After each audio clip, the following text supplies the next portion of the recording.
because, as I understand the Constitution, he had been jailed, sentenced to a term of more than 1 year in the last 5 years. The arguments that come from MK, I thought it was interesting. They said, Dali Mpofu arguing for MK said, he, as the advocate said, that essentially people who wanted to vote for MK and for Zuma were being denied their right to vote for him. I thought that was an interesting argument. There's also the sort of argument that he's sentenced, he received parole, and therefore it wasn't a full sentence. You know, he was released on medical parole, and there was a sort of remission and all the rest. That's not the same as a pardon. The Electoral Commission says, well, the Constitution is clear, and to sort of sum up their argument, I suppose you would say, a lawbreaker cannot be a lawmaker. And that's sort of the principle. It's one of those sort of nice phrases that rhymes in English, but a lawbreaker cannot be a lawmaker is sort of the idea, and I think there must be something in that. Let's see. I mean, most of the people I've heard from say that MK will probably lose this round, but let's see. We'll get some more analysis of our own in a little while. There's a big story developing, of course, in Soweto, and it was the first day yesterday of this sort of Soweto, of this taxi protest, and I don't know what's going to happen today, but it's members of WATA, which is the Witwatersrand African Taxi Owners Association.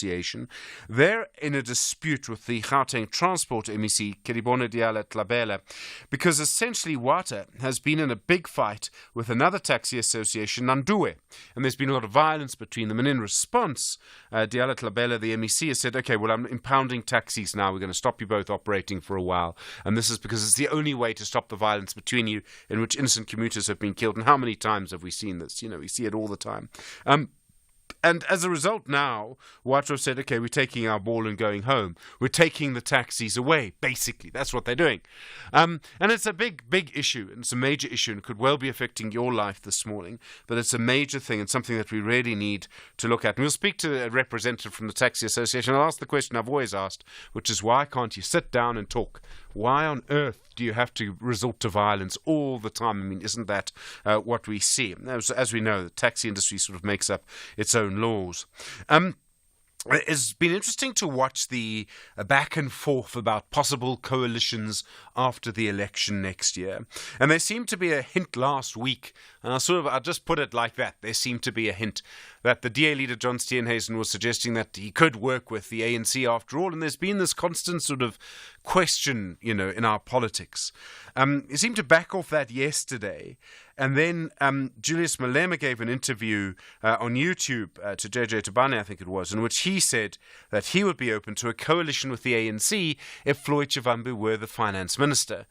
And there's all sorts of questions around this. I mean, it's one of the sort of things underpinning the entire election is what would happen and how would it happen and who would be involved in these coalitions and who wouldn't.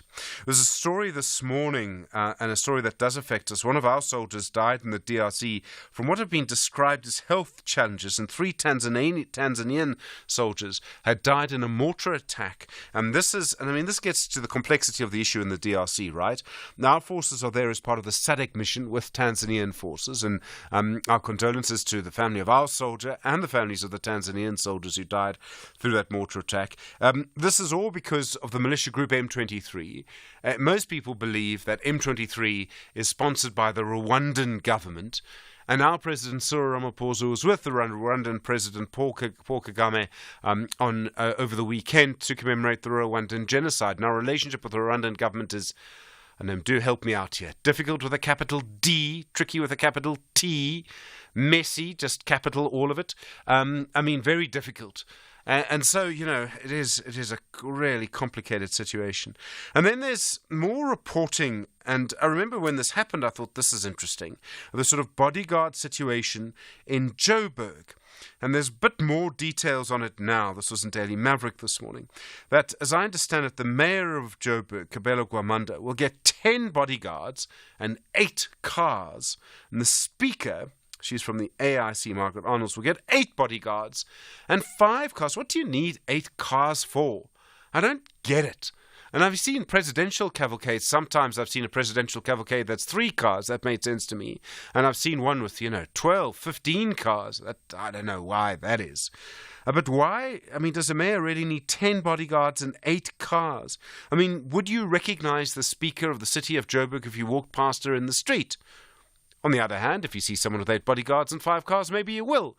I mean, I think this is really getting into a conversation. I think we're allowed to ask. The city of Joburg has problems. Its revenue is down. It needed to borrow money from the Development Bank of Southern Africa at one point, just for operational costs. So there's a big conversation to have around why this is happening. I think there is something that we need to look at there. Good to hear from you this morning. The number 086 000 2032, SMS 41391, tweet SFM Radio, and at Stephen Grootes. You sent your WhatsApp voice notes to 0614 104 107. Good morning. It's Tuesday morning. Careful on the roads wherever you are, please. It's 6:15. The Daily News Diary on SAFM. And Musa, good morning. I work in a soundproof office and I could still hear the thunder this morning. True. Terrible driving conditions. I should emphasize on the word terrible. Yeah, really. Not great at all. Very, very scary. So just please be careful. Yeah. Very true. Well, today, Stephen, we're keeping tabs still on the weather conditions, especially in the Western Cape, where mopping up operations continue across the province. Schools in the Overberg and Cape Winelands education districts will remain closed today. And in KwaZulu-Natal, the Weather Service there issued a warning of disruptive weather along the coastline with 90% chances of thunder showers, which could lead to flooding. The disaster management teams are on alert to respond to any emergencies. And also Eskom saying that there's no drastic rolling blackouts on the cards for now, after the National Energy Regulator of South Africa approved guidelines for implementing rolling blackouts up to stage 16. And today, the Electricity Minister, Jose Ntsuramogopa, will be having a briefing on the implementation of the Energy Action Plan. It's day 13, no load shedding. Yeah, that's good news. Yes. Very good. Still local problems in the Western Cape, but but day 13 of no load shedding from. But also experiencing power outages, so that is a bit of a problem. No load shedding, but power outages. Minister Aaron Motsoaledi will also brief the media. That's on the amended immigration regulation, and this deals with the general visas, the critical work visa, remote work visa, the trusted employee scheme, as well as the point-based system. Looking at the judgment in the MK versus the IEC case, where the former President Jacob Zuma is appealing the decision to exclude him from the candidate list to Parliament. That is due to his criminal conviction. Do we have a time on that? Is it 2 p.m. we think? With around about 2-3 p.m. Yeah, but it's handed down electronically. Yes. So, yeah. Correctly. Okay. And then the High Court in Johannesburg will hear a matter between the ANC MP, Boy Mamabola, and the ANC. This is over the removal of his name from the candidate list, and he argues that the party removed his name from the list to Parliament due to factions, and that decision is detrimental to his livelihood. Also saying that he was nominated by several branches as one of the potential MPs after the May 29th general elections. Yeah, it's very interesting. I don't think it's the only person, the only candidate that's suing their party. Let's see. Yeah, let's see. And just lastly, the Manzini Magistrates Court in Eswatini will also be hearing the extradition case of the two suspects arrested in connection with the murder of AKA as well as his friend Tibelo Tips Mutswane. Yeah, that stuff coming out of that case is quite something. And Musa, thank you. We'll be listening on the radio 18 minutes now after 6 o'clock. Stephen Grootes on SAFM. Well, let's look at your weather around the country. Tshwane, cloudy, scattered showers, thunder showers, partly cloudy from the afternoon, so the rain should ease, 15 and 22. Johannesburg, cloudy, scattered showers and thunder showers, partly cloudy from the afternoon, 13 and 20. Vereeniging, cloudy, scattered showers, thunder showers, partly cloudy from the afternoon, 14 and 21. Bombela, morning fog, otherwise cloudy, isolated showers and thunder showers, partly cloudy in the late afternoon, 15 and 25. Polokwane, cloudy, isolated showers and thunder showers, partly cloudy in the late afternoon, 15 and 24. Mahikeng, cloudy and windy, isolated showers and thunder showers, 13 and 20. Vryburg, cloudy and windy, 11 and 24. Mangaung, cloudy and windy, isolated showers and thunder showers, 10 and 18. Kimberley, cloudy and windy, 9 and 23. Uppington, partly cloudy and windy, 9 and 21. Cape Town, cloudy, fine from the evening, a light to moderate southeasterly, 16 and 20. George, cloudy, widespread showers and thunder showers, a moderate to fresh westerly wind, 14 and 18. Gqeberha, cloudy, widespread showers and rain, a light to moderate easterly wind, 16 15 and 22. East London, cloudy, scattered showers and thundershowers, a light southwesterly wind, 17 and 24. eThekwini, cloudy, scattered showers and thundershowers, a light east... lost my place now. eThekwini, there we are. Cloudy, scattered showers and thundershowers. A moderate to fresh northerly wind, 21 and 25. Richards Bay, cloudy, scattered showers and thundershowers. A moderate to fresh northerly wind, 20 and 27. And Pietermaritzburg, partly cloudy, scattered showers and thundershowers, 15 and 23. 2 kitchens, 2 home cooks, 2 chefs, a mystery bag of ingredients, 20 minutes, and 1 Musha and Dicky. Put them all together and you have created Ready Steady Cook South Africa. Tune in weekdays to see 2 new faces battle it out in the kitchen with the help of some of South Africa's most iconic chefs, with Mushe bringing his wit and charisma to the Ready Steady Cook kitchen. Channel your inner 5-star chef on Ready Steady Cook South Africa. Starts Monday the 18th of March at 7 p.m. only on. For credible and comprehensive coverage of South Africa's fast-moving mining industry and the people shaping it, click through to Creamer Media's Mining Weekly. From policy and innovation to market-moving trends, Creamer Media's Mining Weekly keeps your finger on the resources pulse. For even deeper insight, subscribe to our New Look weekly magazine, out every Friday, together with engineering news. Creamer Media's Mining Weekly. Current, credible, comprehensive. Banyana, African champions and top 16 team in the world are in action on Tuesday the 9th of April at the Loftus Versfall Stadium at 7:30 p.m. They are on the road to the Paris 2024 Olympic qualifiers as they face Nigeria for the last spot in the Olympics. Join us to #PhilipLoftus. Tickets are available at Ticket Pro at 50 Rand for adults and 20 Rand for children under 12 and scholars in uniform. You can also watch the match live on SABC Sports on DTT Channel 4 at 7 p.m. For more details, visit safa.net and Banyana_Banyana on X. Worldview Update, bringing you closer to international or global news. 21 minutes after 6, good morning. In Gaza, Israel now appears to have pulled troops out of the south of the enclave, while there are still some talks underway between Israel and Hamas in Egypt. Israel says 2 of its brigades will stay in the northern half of the Gaza Strip, while soldiers now appear to have left the city of Khan Yunis. Talks are now expected to begin in Egypt. The talks will include the head of Israel's intelligence service, Hamas, and the head of the US CIA. Zinat Adam is the executive director at the Afro-Middle East Center. Zinat, good morning. Good morning, Stephen. Thank you for having me on air. Okay, so the Israeli pullback from the south of Gaza, how do we assess that? How significant is this? I think that this signifies somewhat of a defeat. They haven't quite achieved everything that they set out to do in Gaza, except for the absolute destruction of the areas. But what we're seeing is that whilst there is a withdrawal from Khan Yunis, there's an escalation of troops along the northern border with Lebanon, and there's a plan for an incursion into Rafah. So we're certainly not looking at a total scale back of military maneuvers in this region. The talks in Egypt, we see such intense fighting, and there's been such intense fighting. With that kind of fighting, is there really any prospect for peace? Well, the talks in Egypt have a history of having started in Qatar. There's been talks in France. They've been back and forth with Mossad, particularly at the helm on behalf of Israel, trying to get to a ceasefire negotiation. What we're recognizing is that Israel is not interested in a ceasefire. They're looking at a temporary truce. They are sticking to issues where they do not want the relocation of the internally displaced people who are currently in Rafah to go back to the north of Gaza. And they're not interested in the exchange of captives, remembering that they have captured more than 3,000 Palestinian prisoners who are held in arbitrary detention. So Hamas has indicated we're willing to negotiate the release of the hostages if we get some of the Palestinian hostages back. And these are the sticking points that we're looking at. Interestingly, Israel has started to put a spoke in the wheel of the mediation process by pointing fingers at Qatar and trying to malign Qatar, especially after they took the decision to ban Al Jazeera, and remembering that Al Jazeera is headquartered in Qatar. The spy bosses seem to be playing such an important role, especially for the Israelis. Why is that?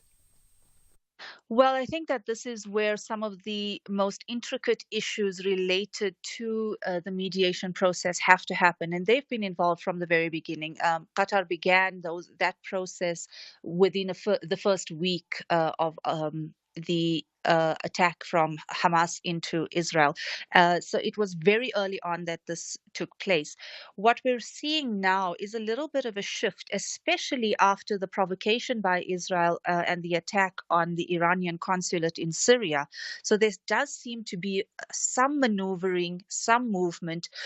This week, we know that there were back channels again through some of the intelligence services from Iran through Oman to the Americans to say, please apply pressure on Israel to come to the ceasefire agreement in Egypt, failing which things may escalate because Iran is now in a position where they need to show retaliation for the attack. For there to be any kind of peace, the parties have to want peace. And I'm afraid I have to ask this question about both sides. Does Israel want peace? Does Hamas want peace? There does seem to be loggerheads in terms of the negotiations. I'm not optimistic at this stage, Stephen. I think that there are pressures, particularly against Israel, and that's mounting public opinion.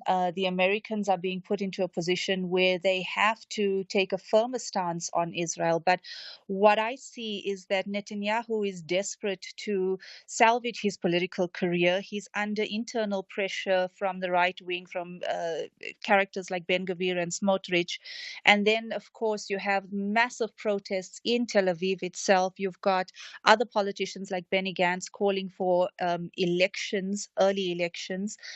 So it is a matter of his political survival for Netanyahu, and war is a means of that political survival. If he steps down and steps away from war, it means that he has to face all of the internal wranglings. However, we're finding that this war may not be sustainable.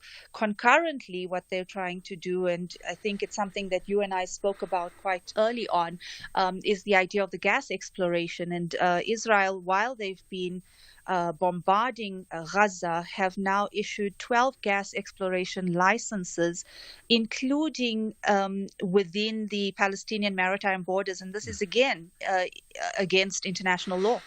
And Hamas, does Hamas want peace?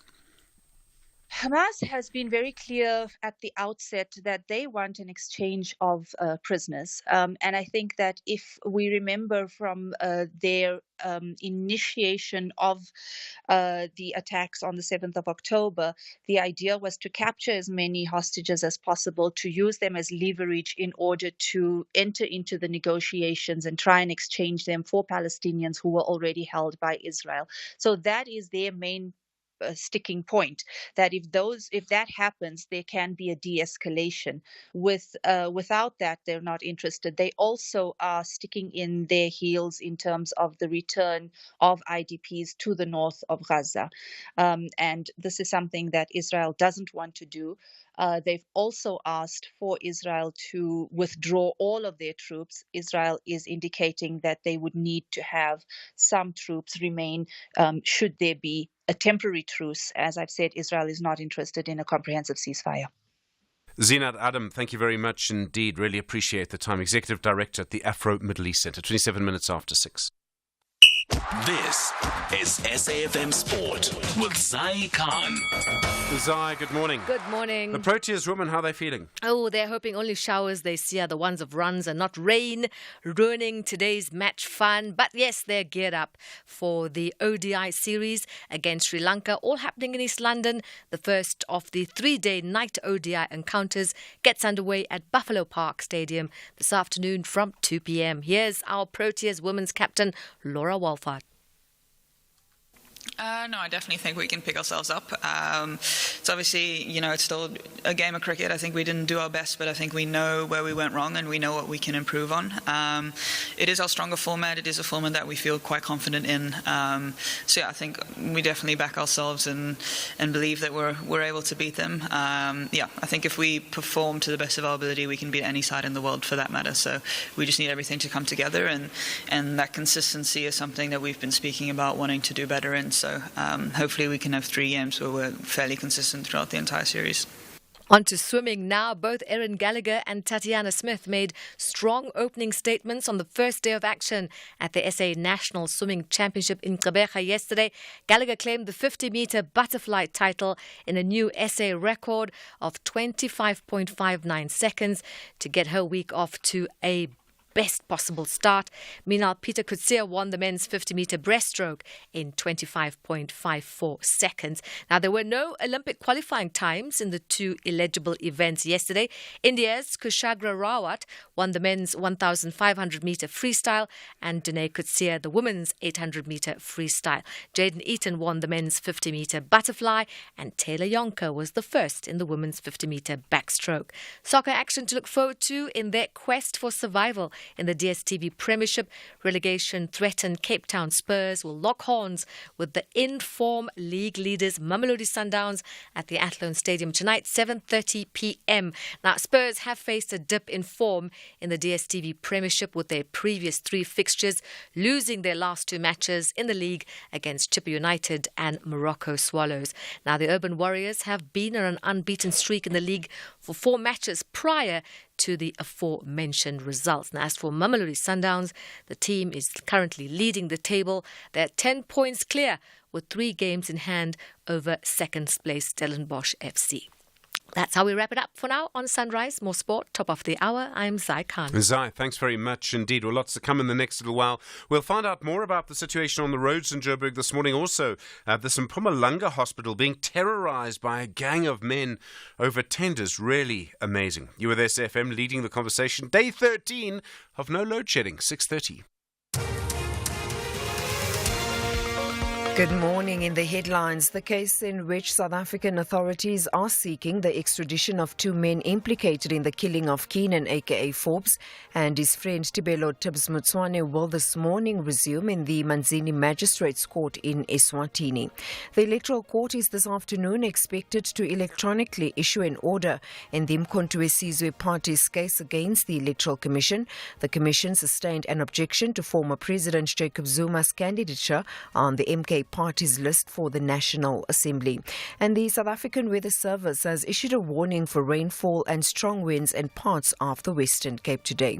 I'll have details on these and other stories at 7.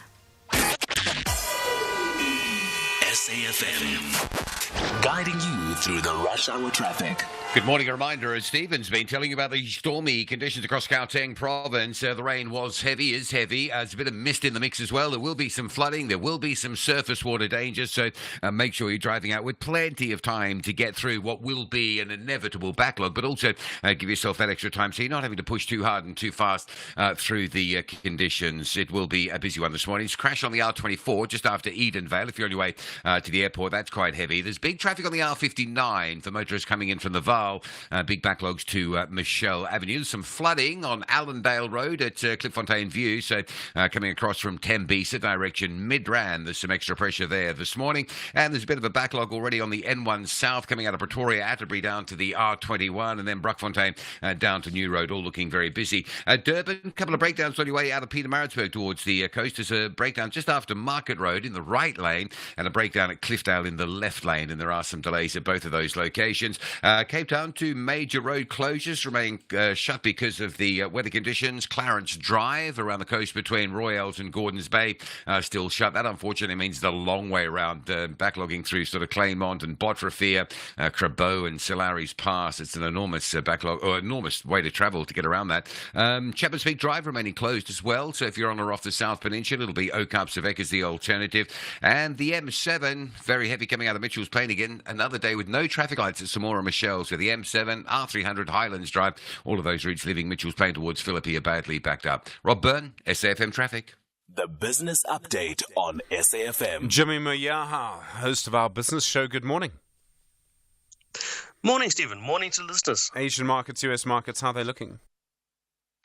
US markets were rather disappointing yesterday, finishing kind of flat. I think all of the attention sat on the solar eclipse, and people almost forgot that the markets had a day. So the S&P was down about 0.04%, NASDAQ up 0.03%, and the Dow down 0.03%. So basically flat across all three major indices in the US. This despite the fact that we still saw a green day for equity markets yesterday from Asia and in South Africa. We had 0.7% in the green in South Africa's case. Asian markets this morning have once again started off on the right foot for some, a bit of a mixed bag again, with Tokyo up about almost 1%, Hong Kong up about 2/3%, with South Korea down 1/4%, and Indian markets up just under 0.5%. Chinese markets are also down a little, down about 0.4% in the top 50 there. And then the Philippines markets sitting flat at the moment. If we have a look at some commodities prices, gold continuing to benefit off of the risk sentiment that is in the market, up at $2,344 an ounce, up about 1/4% there. Platinum prices and palladium prices stabilizing. Palladium at $1,064, platinum approaching $1,000 an ounce there. Copper prices down about 0.5% at this stage, with oil prices still hovering around that $90 a barrel level. Some of the currency movements that we've seen, the rand has strengthened marginally against some of the majors. 18 rand 62 against the dollar. It was at 18.56 at one point yesterday. It's at 20 rand and 22 cents against the euro, and around 23.58 against the British pound at this stage. Anyone watching currencies would be happy to know that Bitcoin is back above 70,000 dollars there. It is at 71,160. The other cryptos that are on people's radars, Ethereum $3,693, up almost 8% there, and Solana up almost 1% at around $178. And TSMC hitting the jackpot. This is all about semiconductors and microchips and things. The share price loves it. Yes, Taiwan Semiconductor Corporation, based in Taiwan, as the name would suggest, had recently announced that they were planning to expand their U.S. operations or their U.S. plant, and they've since been awarded a $6.6 billion subsidy for their Arizona plant, with the option to still have an additional $5 billion in low-cost loans afforded to them from that perspective. Now, this is interesting because we know that the semiconductor space is very critical in the AI revolution we're going through at the moment. The likes of NVIDIA benefit strongly from the production that TSMC goes through. And there was obviously a serious amount of concern when China wanted to take over the island of Taiwan, so to speak, and the U.S. went to the extent of getting involved in sending Treasury Secretary Janet Yellen to China to have conversations with President Xi Jinping in an effort to stop this from taking place. This has been ongoing for quite some time. Ever since the trade war of 2020, we've seen that this has been a serious concern for the U.S. Now, this definitely means that TSMC would be able to continue to supply the U.S. markets, and this secures the U.S. market more so than anything else. I suppose that's why the subsidy became so important. For TSMC, it means that they had planned to spend up to $65 billion on their U.S. plant in terms of investments. It means that they might have to spend a little less now. Indeed, Jimmy Moyaha, thanks very much. Indeed, more from him this evening, more from him in an hour as well, 23 minutes to 7. Africa Update on SAFM Sunrise, a continental overview of current African affairs. Arrest Advocate Sipho Mantula, good morning. Steve, refreshing morning and Jumbo Africa to the listeners. The Kenyan President William Ruto, he went to the Central African Republic yesterday. Stephen, it was a 24-hour visit to engage with President Faustin Archange, just to engage on the bilaterals between Kenya and Central African Republic. Others are saying the first-time visit by the Kenyan head of state to Bangui. What they have exchanged, Stephen, very important: energy, transition that Kenya will be supporting CAR, but also they looked at the potential in terms of agriculture. How can both farmers from both Kenya as well as CAR can work together? And finally, President Ruto acknowledging what has happened so far in the CAR in terms of transition towards development and electoral democracy. And then in Zimbabwe, President Emerson Mnangagwa dismissing claims he would run for a third term. Stephen, there was a video that was going on over the weekend that in the Shona language it says 2030 Mnangagwa Vanenga Fachipo. It means by 2030 Mnangagwa will still be the president. But Mnangagwa denying that, saying that according to them in the ZANU PF culture, there is a democratic process. He doesn't intend at the age of 81 to go for the third term. Remember that they got into elections last year, Stephen. So it is still early for us to be punting that Mnangagwa will be coming for the third term, but according to their new constitution of 2013, remember that presidential terms are for only 5-year term.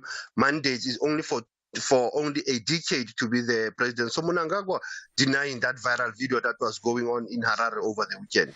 The situation in Mozambique, and I saw our president actually sent a message of condolence. I mean, now 100 people dying from this ferry that collapsed.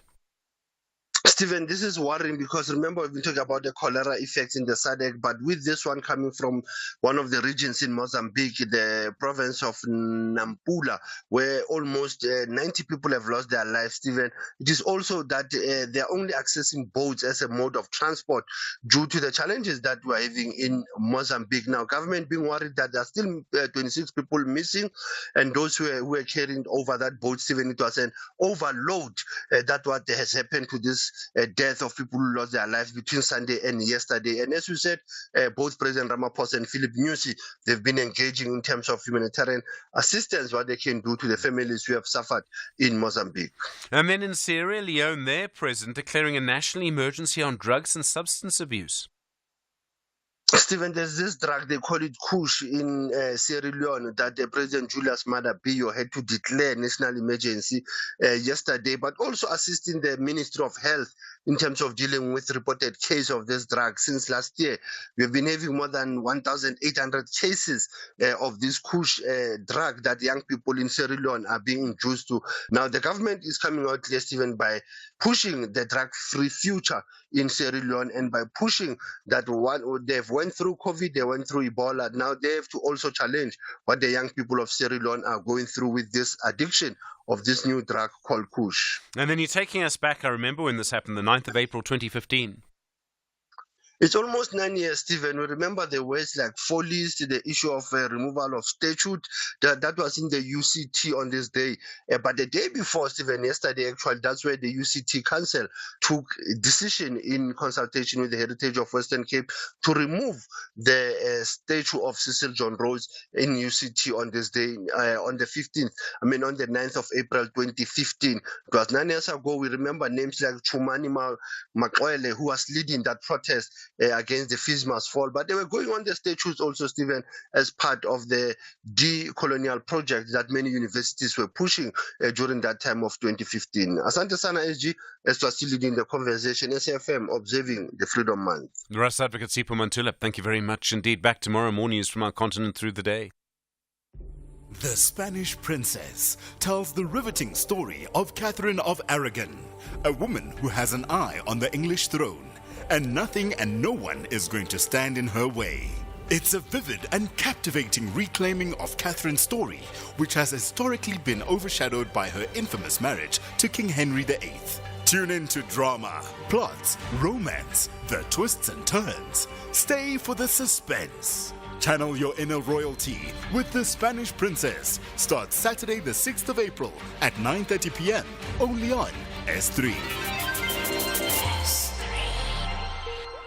South Africa is facing an increase in people diagnosed with non-communicable diseases such as diabetes, cancers, hypertension, lung problems, and obesity. This also increases the number of people living with these diseases and mental health. Many people living with these preventable diseases may not be immediately aware unless they go for health screening and testing. It is our responsibility to invest in our healthier future through regular physical activity, healthy diets, and avoiding risky health behaviors such as alcohol and tobacco use. The Department of Health urges people to go for regular health screening for early detection and effective treatment if they are diagnosed with any of these conditions. This message is brought to you by the National Department of Health. The boys of Steve Barker resist to leave the pitch without a ticket to the semis. But there's a big problem. Kevin Hunt's boys say the last dance of happiness belongs to them. This is the Nedbank Cup quarterfinal battle. Stellies versus Matsatsansa Pitori on Saturday, 13 April at 2:30 p.m. Live on SABC1 and SABC radio stations. Also available on SABC Plus and SABCSport.com. Hashtag We Love It Here. Proudly brought to you by SABC Sport.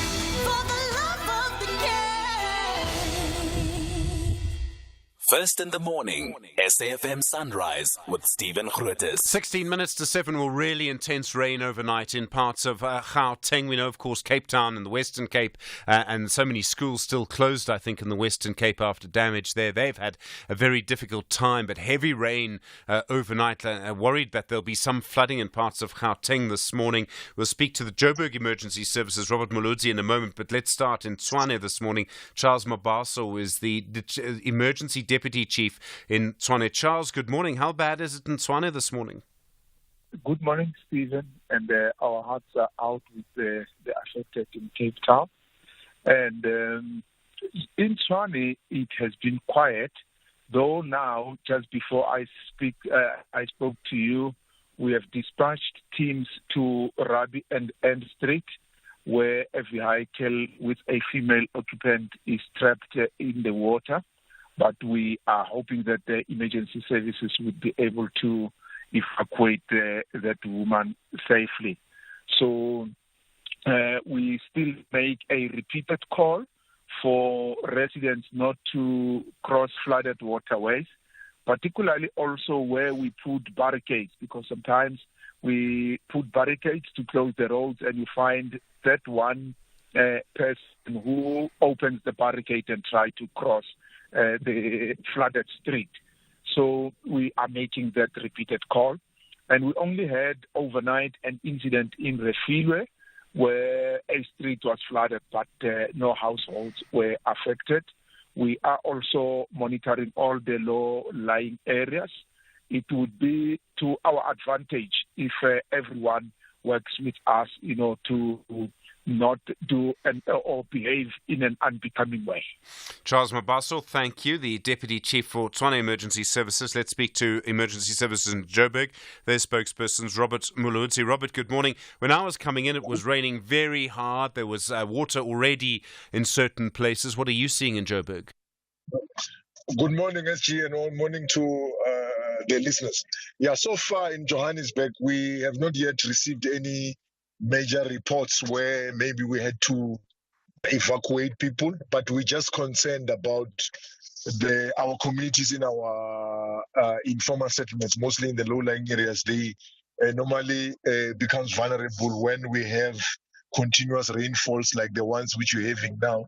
So we have got our disaster management monitoring teams in those areas who will be assessing now overnight to see whether maybe overnight we had situations where some of the residents might have been stranded and require our services.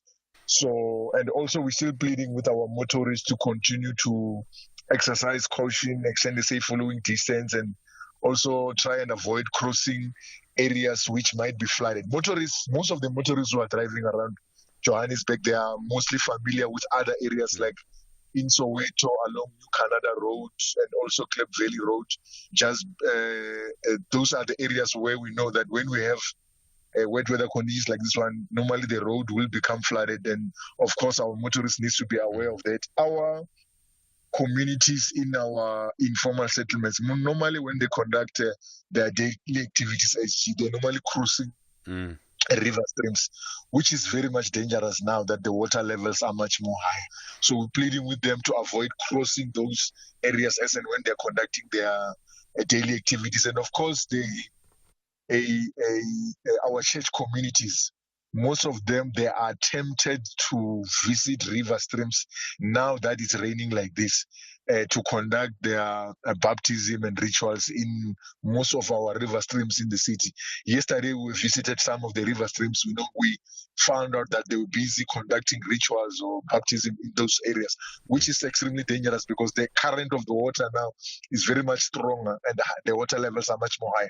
The risk of them being swept away while they're conducting those rituals are much more high. So we're pleading with them to make sure that they stay away from those areas. But from our side, as a service, we have got our aquatic rescue unit on high alert, and all our 30 fire stations are fully operational. So we should be able to respond to any emergencies which might occur throughout the city of Johannesburg. Robert Moluti, really appreciate the time from Joburg Emergency Services. Thank you. 12 minutes now to 7.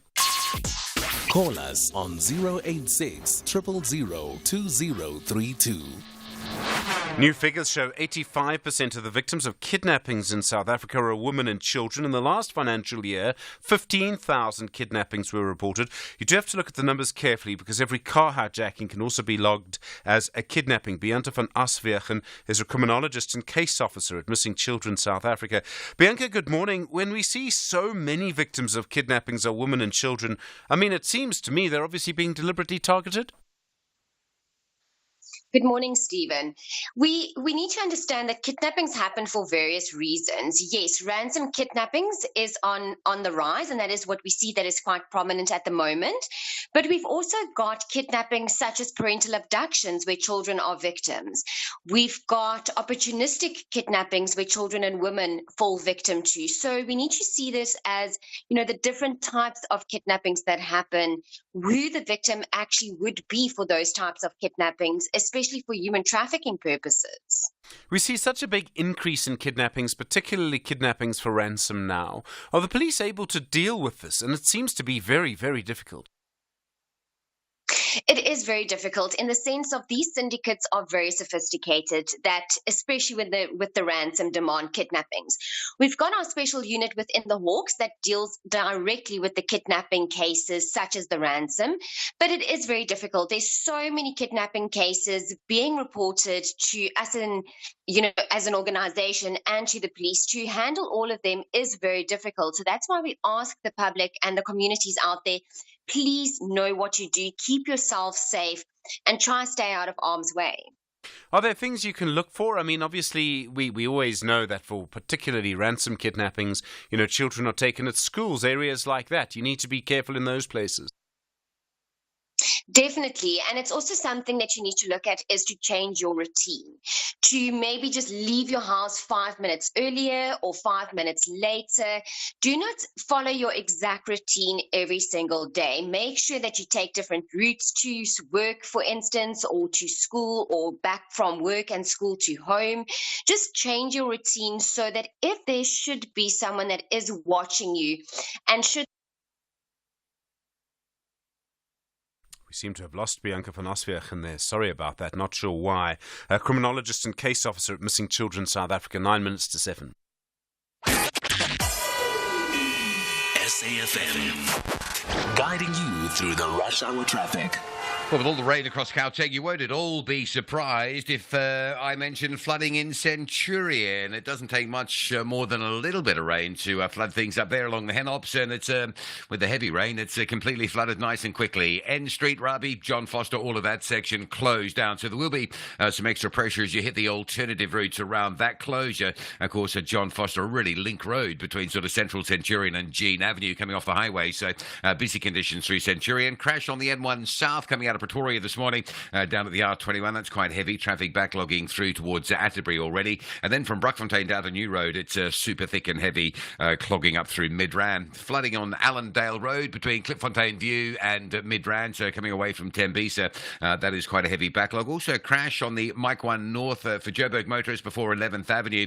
Very heavy coming all the way through from Ormonde, the usual queues up through Crown and towards Empire, and then it just joins up right through to that Killarney area. Also, crash on the R59 North north at Michelle Avenue. So motorists coming in from the Vaal stuck in heavy traffic as well. Leaving Pietermaritzburg, a breakdown at Market Road, only one lane open. That is heavy. Just as you come off the Pietermaritzburg bypass, you queue heavily to a point just after that Market Road exit. M13 queuing up as you come out of Pinetown this morning. Again, a heavy backlog through towards Paradise Valley. And Cape Town, no traffic lights on the M7 at Samora Michelle. It is heavier this morning than what you went through yesterday. So R300, Highlands Drive, M7 North, all of those routes badly backed up. And lights off on Viking Way at Beaufort Circle. So if you come from Elsie's River along that busy Epping route along Viking Way, you can factor in some queue time. It looks quite heavy. Two closures still with us this morning. Chapman's Peak Drive on and off the south coast remains closed because of weather. Clarence Drive also still closed between Gordons Bay and Royale. So that'll be the long way round as you backtrack through sort of Claymont and eventually go over the N2 Solaris Pass as the alternative. Rob Byrne, SAFM Traffic. 2 years since winning the EFC middleweight title in the most dramatic and controversial fashion, Luke Michael finally defends his belt for the very first time at EFC 112 against the imposing submission machine, J.P. Kruger. And in the co-main event, featherweight champion Iga Smiley Cabeza becomes the next athlete aiming for champ status as he battles the imposing Kaleka Block Kabanda. EFC 112 live this Thursday. Watch it on SABC Sport Channel on DTT Channel 4 from 7 p.m. Brought to you by SABC Sport. The cost of living crisis is real. Here's what one Outsurance client did about it. I'm Amy. I'm 26 from Kenilworth. When I got my 2022 Ford EcoSport, the immediate thought was to buy an Outsurance, and I pay only 819 Rand per month. No insurers were able to beat or match the premium that I'm currently paying. Want a car insurance premium that will blow your mind? SMS out to 30754 now for a quote and to find out about included benefits like panic assistance that sends the nearest medical or armed response unit to you wherever you may be 24/7. Here's Yusuf. 45 years old from Tygeral, Western Cape. I pay 700 Rand for my Polo 1.6 2021 model. If you haven't called Outsurance yet, definitely get in touch. Give it a go. SMS out to 30754 now. That's out to 30754. Outsurance is a licensed insurer and FSP. T's, C's, and limits apply. Premiums are risk profile dependent and reviewed annually. Client comments do not constitute financial advice. 2 kitchens, 2 home cooks, 2 chefs, a mystery bag of ingredients, 20 minutes, and 1 Musha and Dicky. Put them all together and you have created Ready Steady Cook South Africa. Tune in weekdays to see 2 new faces battle it out in the kitchen with the help of some of South Africa's most iconic chefs, with Musha bringing his wit and charisma to the Ready Steady Cook kitchen. Channel your inner 5-star chef on Ready Steady Cook South Africa. Starts Monday the 18th of March at 7 p.m. only on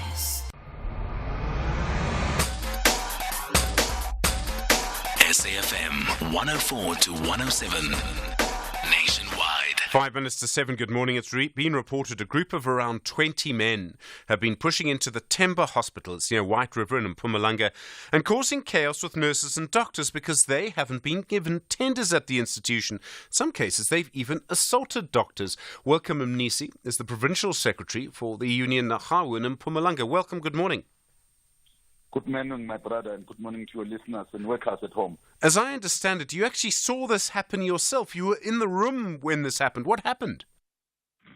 Thank you very much, my brother. Let us just mention that this incident that has happened in Temba Hospital is not for the first time that has been happening in the hospital and other institutions within Mpumalanga province. We're talking about healthcare facilities.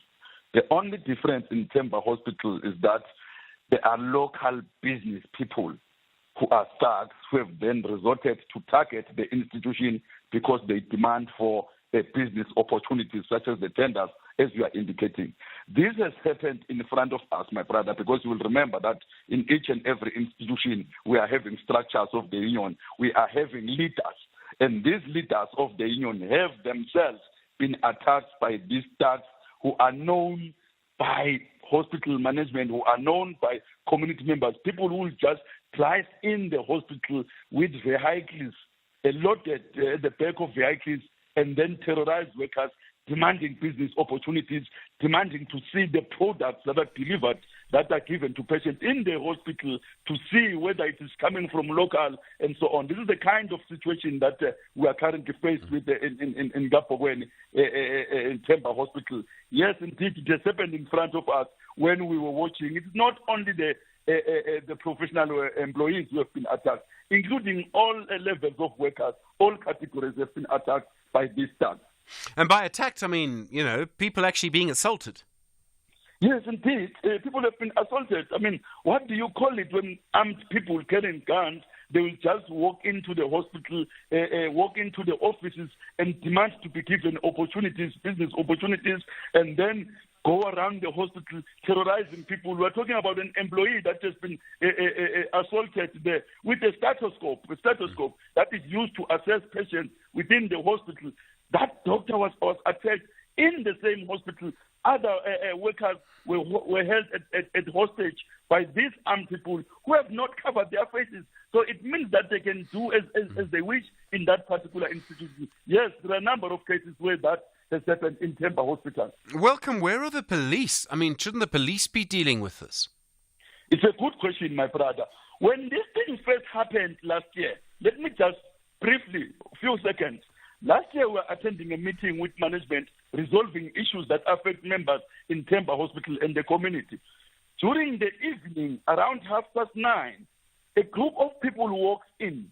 They want to tell us that our meeting is prolonged now. They are delayed. They want to be paid for the services that they have rendered. We are wasting time here. They walked in, and we said to the department, go and open a case. That has never happened. That was 2023. And this year, there has been a number of incidents where we've been calling the department. The past 3 weeks, this has been happening for quite a lot. And we said to the department, this thing is not good at all. Go and open a case. There's a police station almost less than a kilometer from that hospital. The department has failed to do that. And what has happened now, it just confirms on what Nehao has been raising. The department has failed to protect workers. And safety and security is one of the 60 priorities within the Department of Health.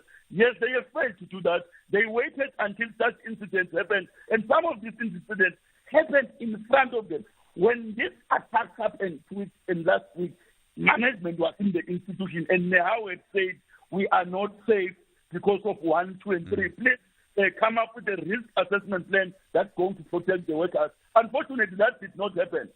Sure. I mean, it's crazy. I mean, someone's going to get killed if this goes on. Workers are going to be killed, my brother. Remember the incident in Mpumalanga I've highlighted. Currently, as we speak, people are doing as it pleases. Currently now, seated here, 15 state vehicles in Gangala region around Witbank have been stolen without being recovered. Only 3 have been recovered. In Evander Hospital in Herzeland, a worker is still missing with a vehicle of state. Since last year, that worker is missing.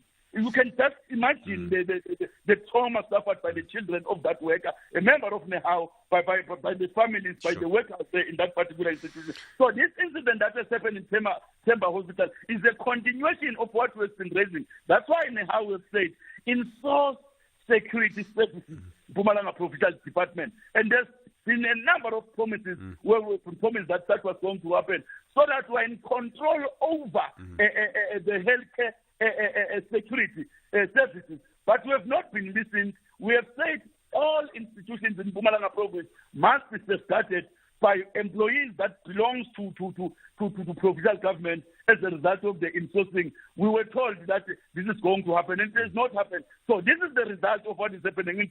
It's workers in other government institutions, they are also suffering the same problem that we are experiencing currently. Welcome, Municipal. Thank you very much indeed. The Mpumalanga Provincial Secretary for Nehao, you with SFM, leading the conversation 7 o'clock.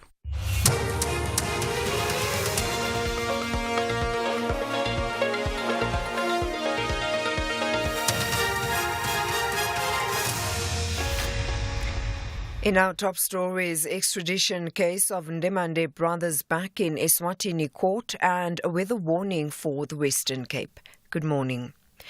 The case in which South African authorities are seeking the extradition of two men implicated in the killing of Keenan aka Forbes and his friend Tibelo Tibbs Mutswane will this morning resume in the Manzini Magistrates Court in Eswatini.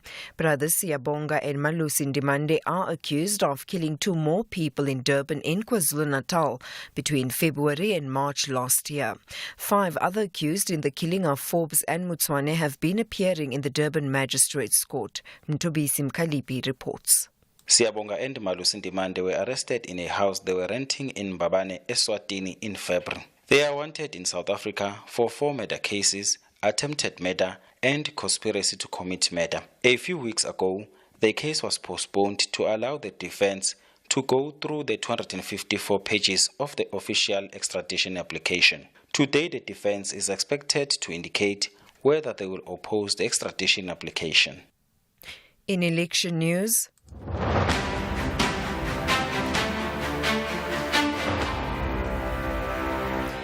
the Electoral Court is this afternoon expected to electronically issue an order in the Umkhonto weSizwe Party's case against the Electoral Commission.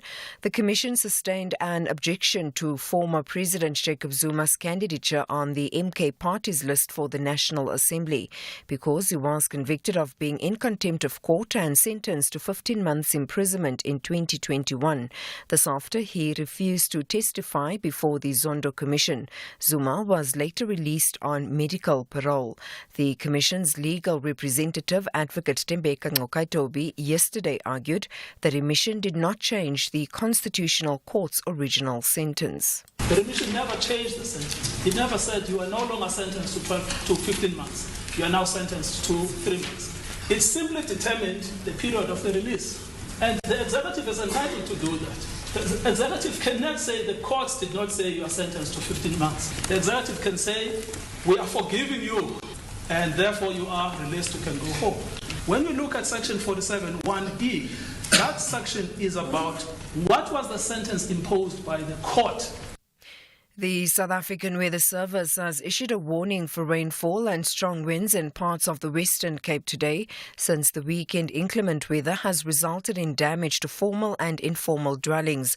A security guard has died on a wine farm in Paarl when a tree which gale force winds uprooted fell on his vehicle. Schools in the Overberg and Cape Winelands areas remain closed for a second consecutive day as a precautionary measure. Forecaster Festus Matebula.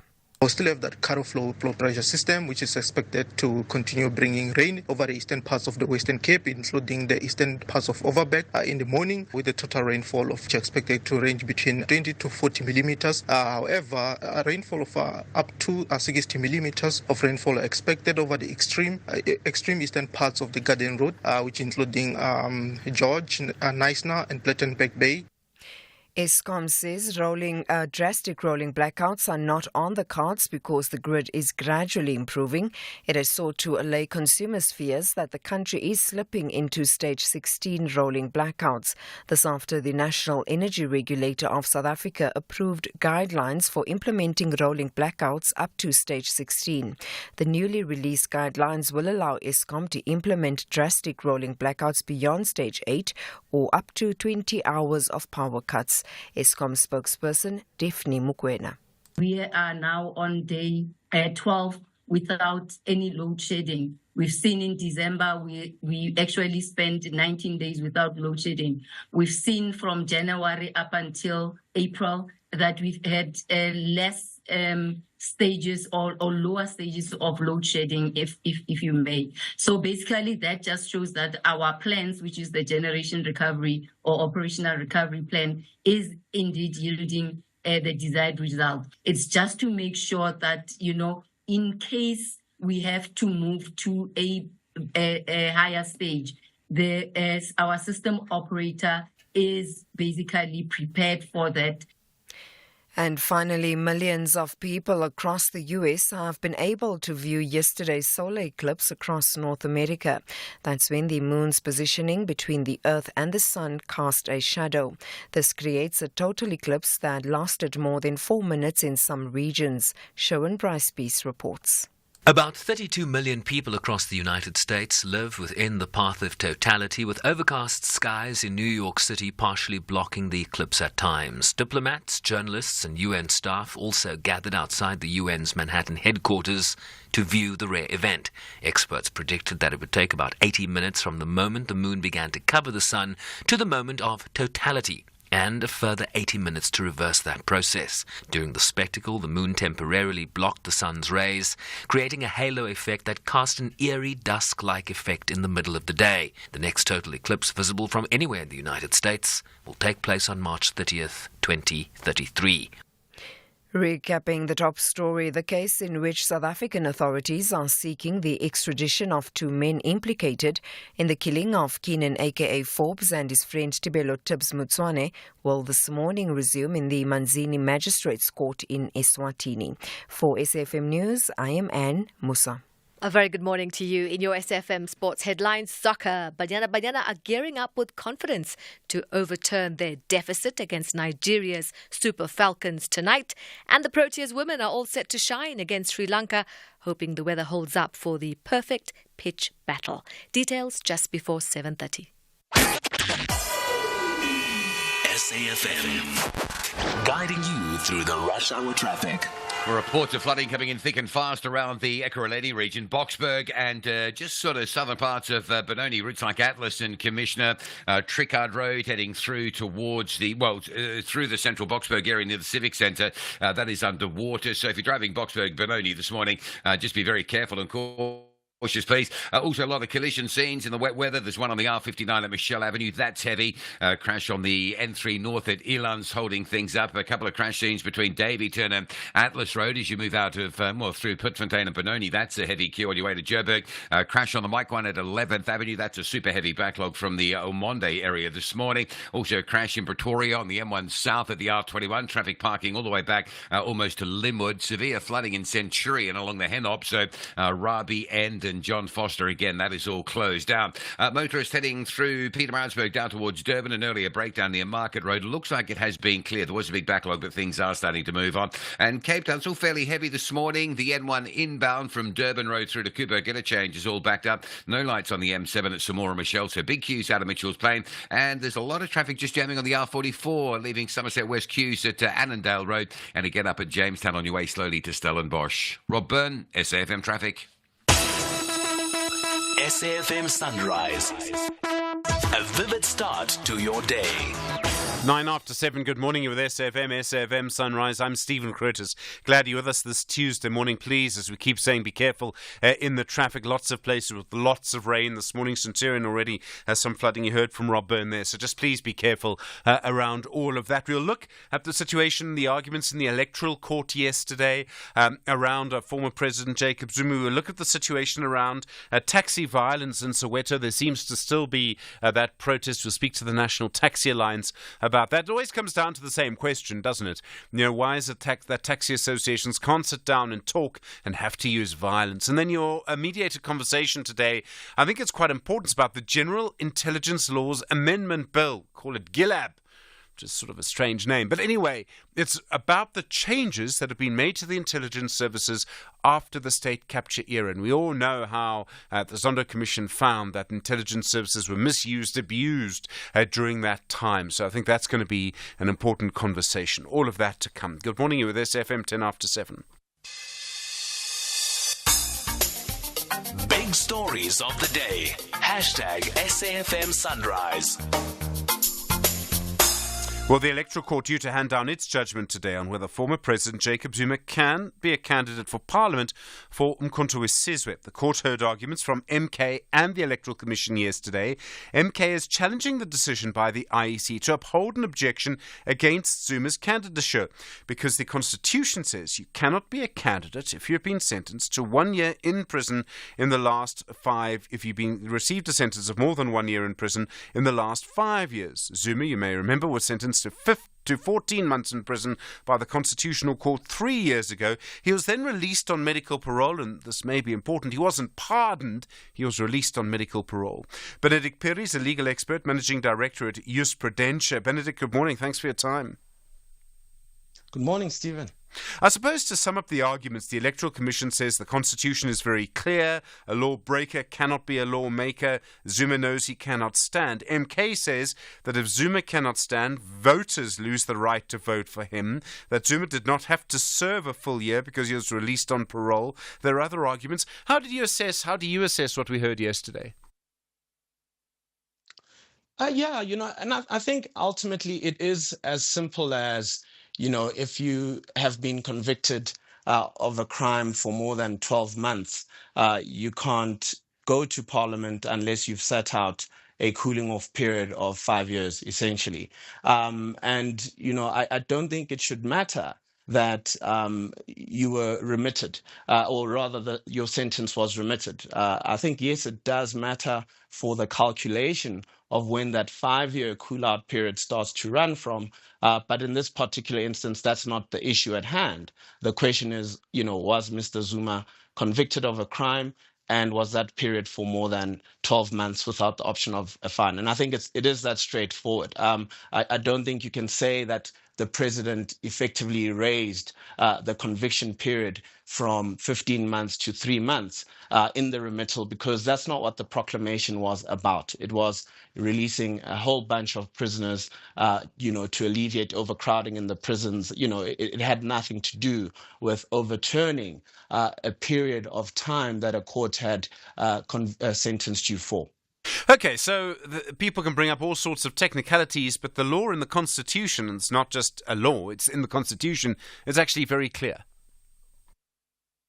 Yes, I think it's very clear. And, to say that it affects the citizens' right to vote or Mr. Zuma's right to hold public office in the Bill of Rights, I don't think, I think you can read the two together to say, well, yes, you do have a right to run for public office, and we must be clear that that right extends to running for public office. But when it comes to actually going to Parliament and making the laws, we've decided as the constitutional lawmakers that people won't go make laws where they've broken laws in a serious manner. And I think that makes sense, given the spirit of the rule of law and, what that office portends. And I think it can be read together, and it's not one that negatively affects a person's right to hold political office or voters' rights to vote. I wonder if other voters might be able to bring an argument to say that we have a right not to have a recent convict in Parliament making laws. I mean, I don't know if that would be possible, but it would be an interesting argument. It's certainly the argument that follows from the reading of Section 47(1)(e) of the Constitution. Effectively, it gives all of us a right to enforce the Constitution and say that, Mr. Zuma should not be running as a member of the National Assembly, because that's what the text of this says. So this objection that has been raised should be upheld, in my view.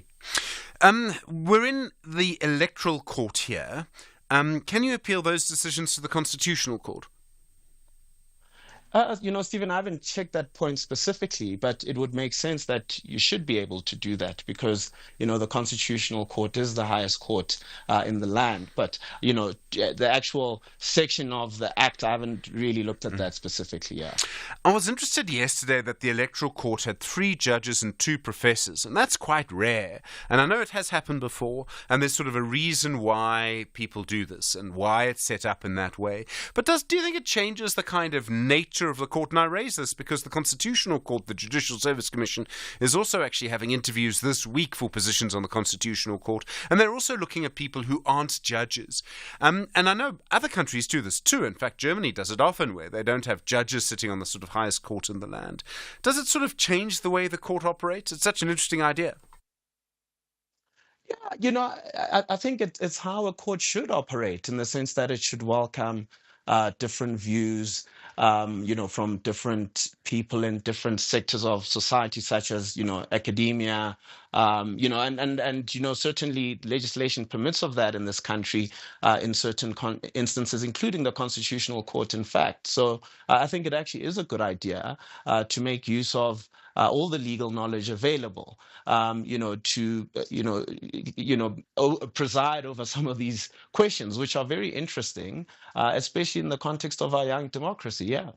The other issue is the timing. So the electoral timetable is quite tight, and that means the court court heard the case yesterday and actually has to, because of the electoral timetable, give its ruling today. And as I understand what's going to happen is that they will basically issue their order electronically. They'll email people the order and then hand down their rules later. But it does mean they have to make the decision, within sort of 24 hours of hearing the case. And I wondered if that was wise, if it was really a good idea to say that judges have to make a decision under such a tight deadline. I mean, some cases may be easier than others, but imagine a very complicated case that lots of law. Imagine if there was a sort of 2-3 split among the 5 people hearing the case, all of those things. Is it wise to say to judges, you have to hear the case on Monday and you have to give us a verdict on Tuesday? Yeah, Stephen, the Act actually provides that electoral matters are urgent and should be dealt with in an urgent way. So I think, the court would have been wanting to deal with this in an expedited way anyway, given the type of the matter involved. And I think it is wise to bear in mind the electoral timetable, which they were bound by. And, the court actually mentioned that they're actually bound by the electoral timetable and they can't actually deviate from it. So, if they feel that it is binding, then I think it is wise for the court to follow what it is bound by. And I think the way that the court is dealing with it, it is sensible. And, sometimes urgent matters are dealt with on this basis where just the order is given one day and then the reasons for the order follow, later on. Benedict Perry, thank you, legal expert, managing director at Jurisprudentia. 18 minutes now after 7. 2 years since winning the EFC middleweight title in the most dramatic and controversial fashion, Luke Michael finally defends his belt for the very first time at EFC 112 against the imposing submission machine, J.P. Kruger. And in the co-main event, featherweight champion Iga Smiley Cabeza becomes the next athlete aiming for champ status as he battles the imposing Kaleka Block Kabanda. EFC 112 live this Thursday. Watch it on SABC Sport Channel on DTT Channel 4 from 7 p.m. Brought to you by SABC Sport. And we would buy 500 cars, and we would buy 500 more. So sell your car for the best price, and we won't think about it twice. We buy cars, we buy cars. We buy cars, we buy cars.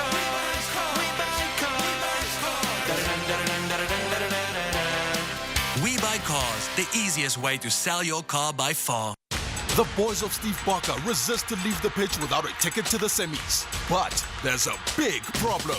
Kevin Hunt's boys say the last dance of happiness belongs to them. This is the Nedbank Cup quarterfinal battle.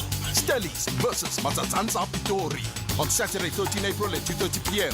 Live on SABC 1 and SABC radio stations. Also available on SABC Plus and SABCSport.com.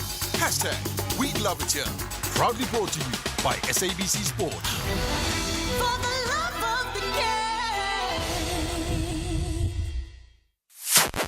Agenda setting conversations of the day.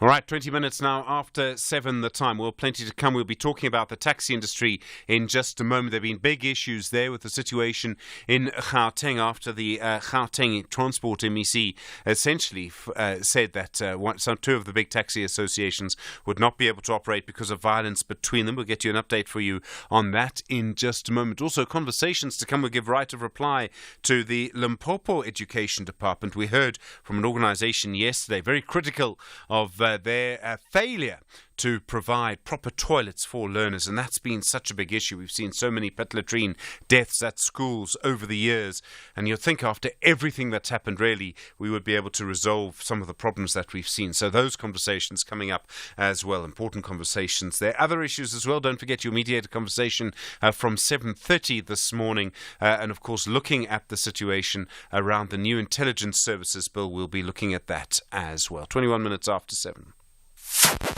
Agenda setting conversations of the day. Well, in Soweto, it now appears the taxi strike by members of WATA, the Witwatersrand African Taxi Owners Association, still underway this morning. They're angry at a decision by the Gauteng Transport MEC, Keribone Diala-Tlabela, to impound their taxis because of a dispute between WATA and another taxi association, Nandua.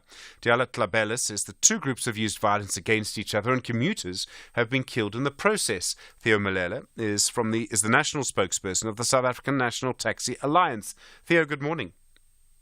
Good morning to you, Stephen, and a slight correction from the National Taxi Alliance. Okay, my apologies.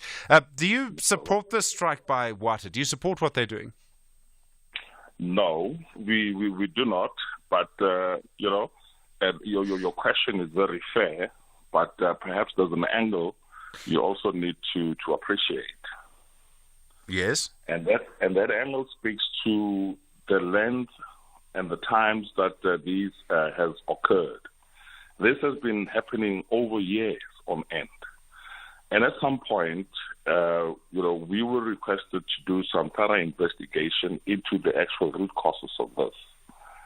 And also as a taxi industry, we also proposed that there be a commission headed by a retired judge to look into the causes of taxi violence and ensure that this is nipped in the bud once and for all. Now, when we were actually doing these investigations, we realized that there was, some wrongdoing on the side of government. And what this means was that the One Association's permit date was issued over a weekend. And this was a cause for concern for us. Now, what the government did, they actually removed the official who was actually responsible for that. He was redeployed elsewhere. He basically, from what I understand, the claim is he allowed 2 taxi associations to use the same route, and we all know that's a recipe for disaster. Absolutely. And what also transpired was that as he was still suspended, there was also wrongdoing using his code to access the system to do the same to yet another association. So this then points a finger at the officials being responsible for all these problems that we are facing. But then the wrong part is that the taxi industry is then given the march to go and do self-correction. Well, it cannot do this all by itself without government also coming in and playing a meaningful role in ensuring that those that are found with their hands in a cookie jar are thrown, behind bars. So, I mean, all of that's correct. And obviously, if this official took money from someone who was corrupt, or if there are other people who were corrupt, then we must use the law. But if we must use the law against them, it would seem that also taxi associations should obey the law too and shouldn't use violence against each other. I mean, it should surely follow. No, you're absolutely correct. Violence begets violence. You cannot solve anything using violence. It actually perpetuates the whole setup. So, this is the situation we find ourselves in. And then again, when such is happening, then government cannot just come in and start impounding vehicles willy-nilly for permit-related offenses, when government themselves know for a fact that the issuance of operating licenses has always been problematic because of the system challenges that government is facing. So that then becomes a very much unfortunate situation. Now, what the I beg your pardon, what the WATA members then thought would actually help correct the situation was to withdraw their services, to say no, we will not be providing services for the next 3 days until government reaches a sober outcome and stop impounding our vehicles for permit-related offenses. And then again, you look at WATA. WATA has a court order, and all that they want is that this court order be enforced. Now, if we can do that, we probably would see this subsiding. But as I said earlier on, those that are responsible within government circles, they too must face the rest of the law. Okay, so all of that's true, but then how do we resolve this? And the first step would be for all of the taxi associations to not use violence. I mean, we have to have a period of peace, surely. No, very true, very true. This resembles the biblical King Solomon analog. where the lady that has not given, that's not the biological mom, says that the child must be, carried to two. Water has said that they are very much willing to work side by side with Nandua until an everlasting solution is solved. But now they actually are being bombarded by security apparatus along their operating routes. And that is a cause for concern. Do we know who the official took money from when the route was granted incorrectly over a weekend? Well, it is known who that person is. But, for fear of reprisals, we would not say their names on air. Sure. But it's known. Yes, no, I realize that. I wasn't asking for that, and I think you're correct not to give it. What I'm asking is who paid them? Yeah, no. It's clear. Once they actually been brought before authorities, they should start singing. But we do not know as to what transpired when these guys were redeployed, as to what kind of a conversation was struck with them. We were not privy to that. All right. Theo Malele, thank you very much indeed. Spokesperson for the Taxi Alliance. Really appreciate the time. 28 minutes after 7. This is SAFM Sport with Zai Khan.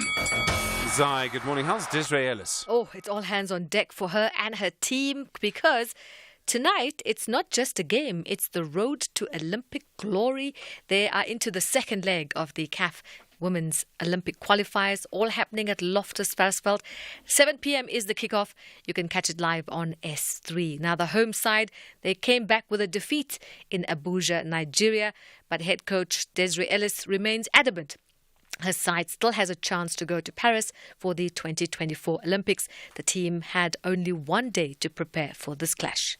We always knew before we left that was going to be the case, that we were going to have possibly one training session, and that's why we wanted a positive result, which didn't happen. But along with the medical team, we've been in constant communication to make sure that players have recovered really well, because it's going to be a game where you're going to have to leave everything out on the pitch. We want to be on that plane, and we want to make sure that we get the result.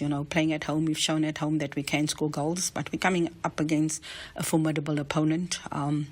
Who's been there, done it all, and have a 1-goal lead. So we also got to throw caution to the wind, but we still have to go for it.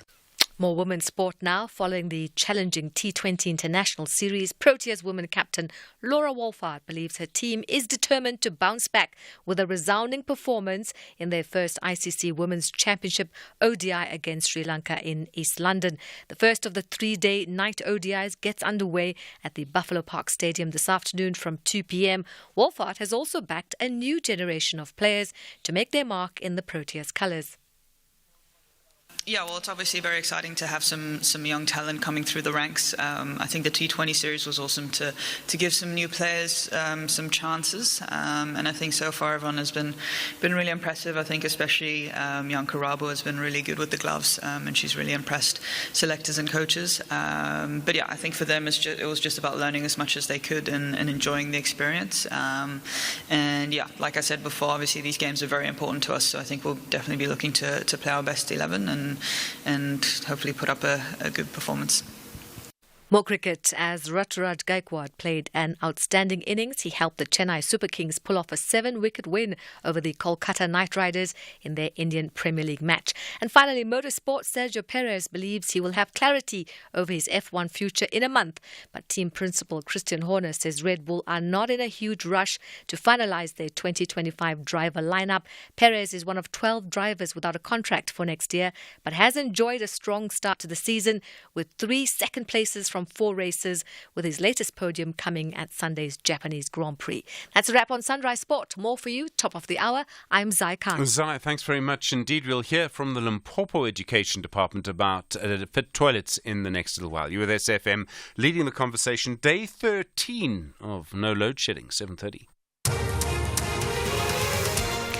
Good morning. In the headlines, the Special Investigating Unit says it will seek to establish whether the Salt Lake municipality in the Northern Cape has been unlawfully spending public funds.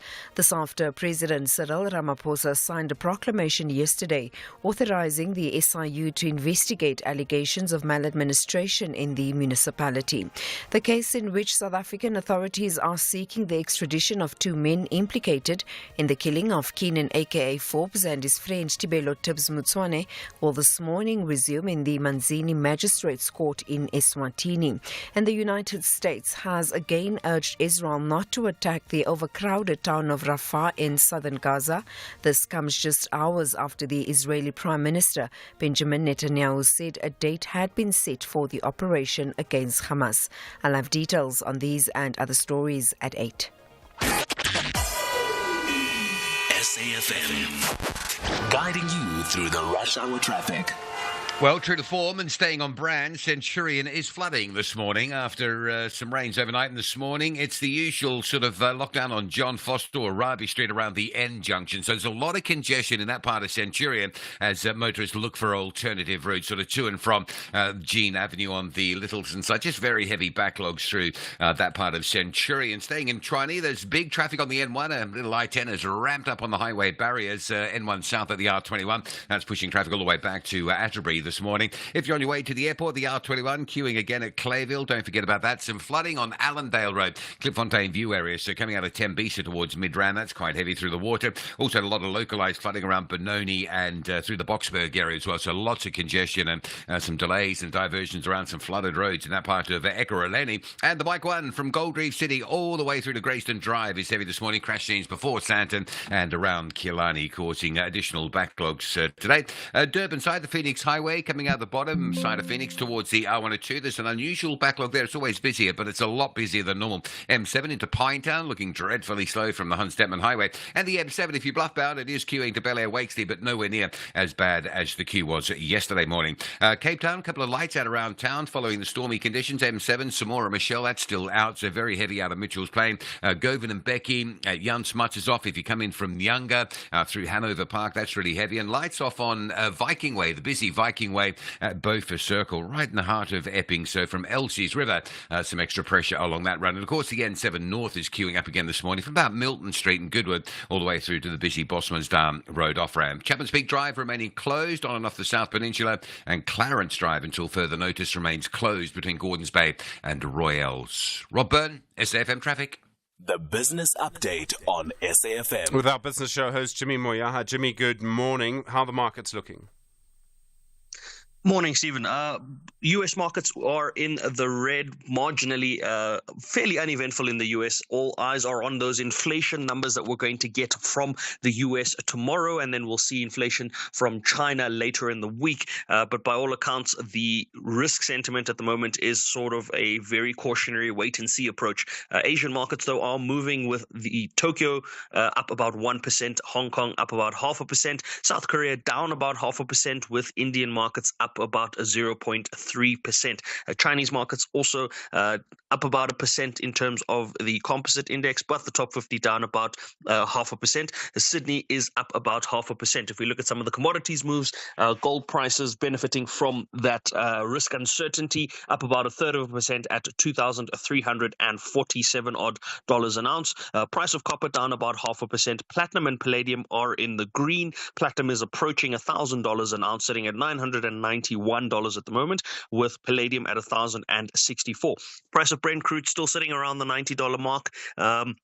The growing tensions in the Middle East obviously still giving rise to a stronger oil price, with the OPEC bloc not ready to see supply increases just yet. In terms of currency moves, the rand holding its ground against the majors, sitting at 18.62 against the dollar, 20 rand 22 against the euro, and 23.57 against the British pound. Those following the cryptocurrencies space would be happy to know that Bitcoin is back near the $72,000 highs at $71,150. Ethereum $3,694, up about 7%. Solana up about 0.5% at $178. And then the Nigerian exchange is buying a stake in the Ethiopian exchange.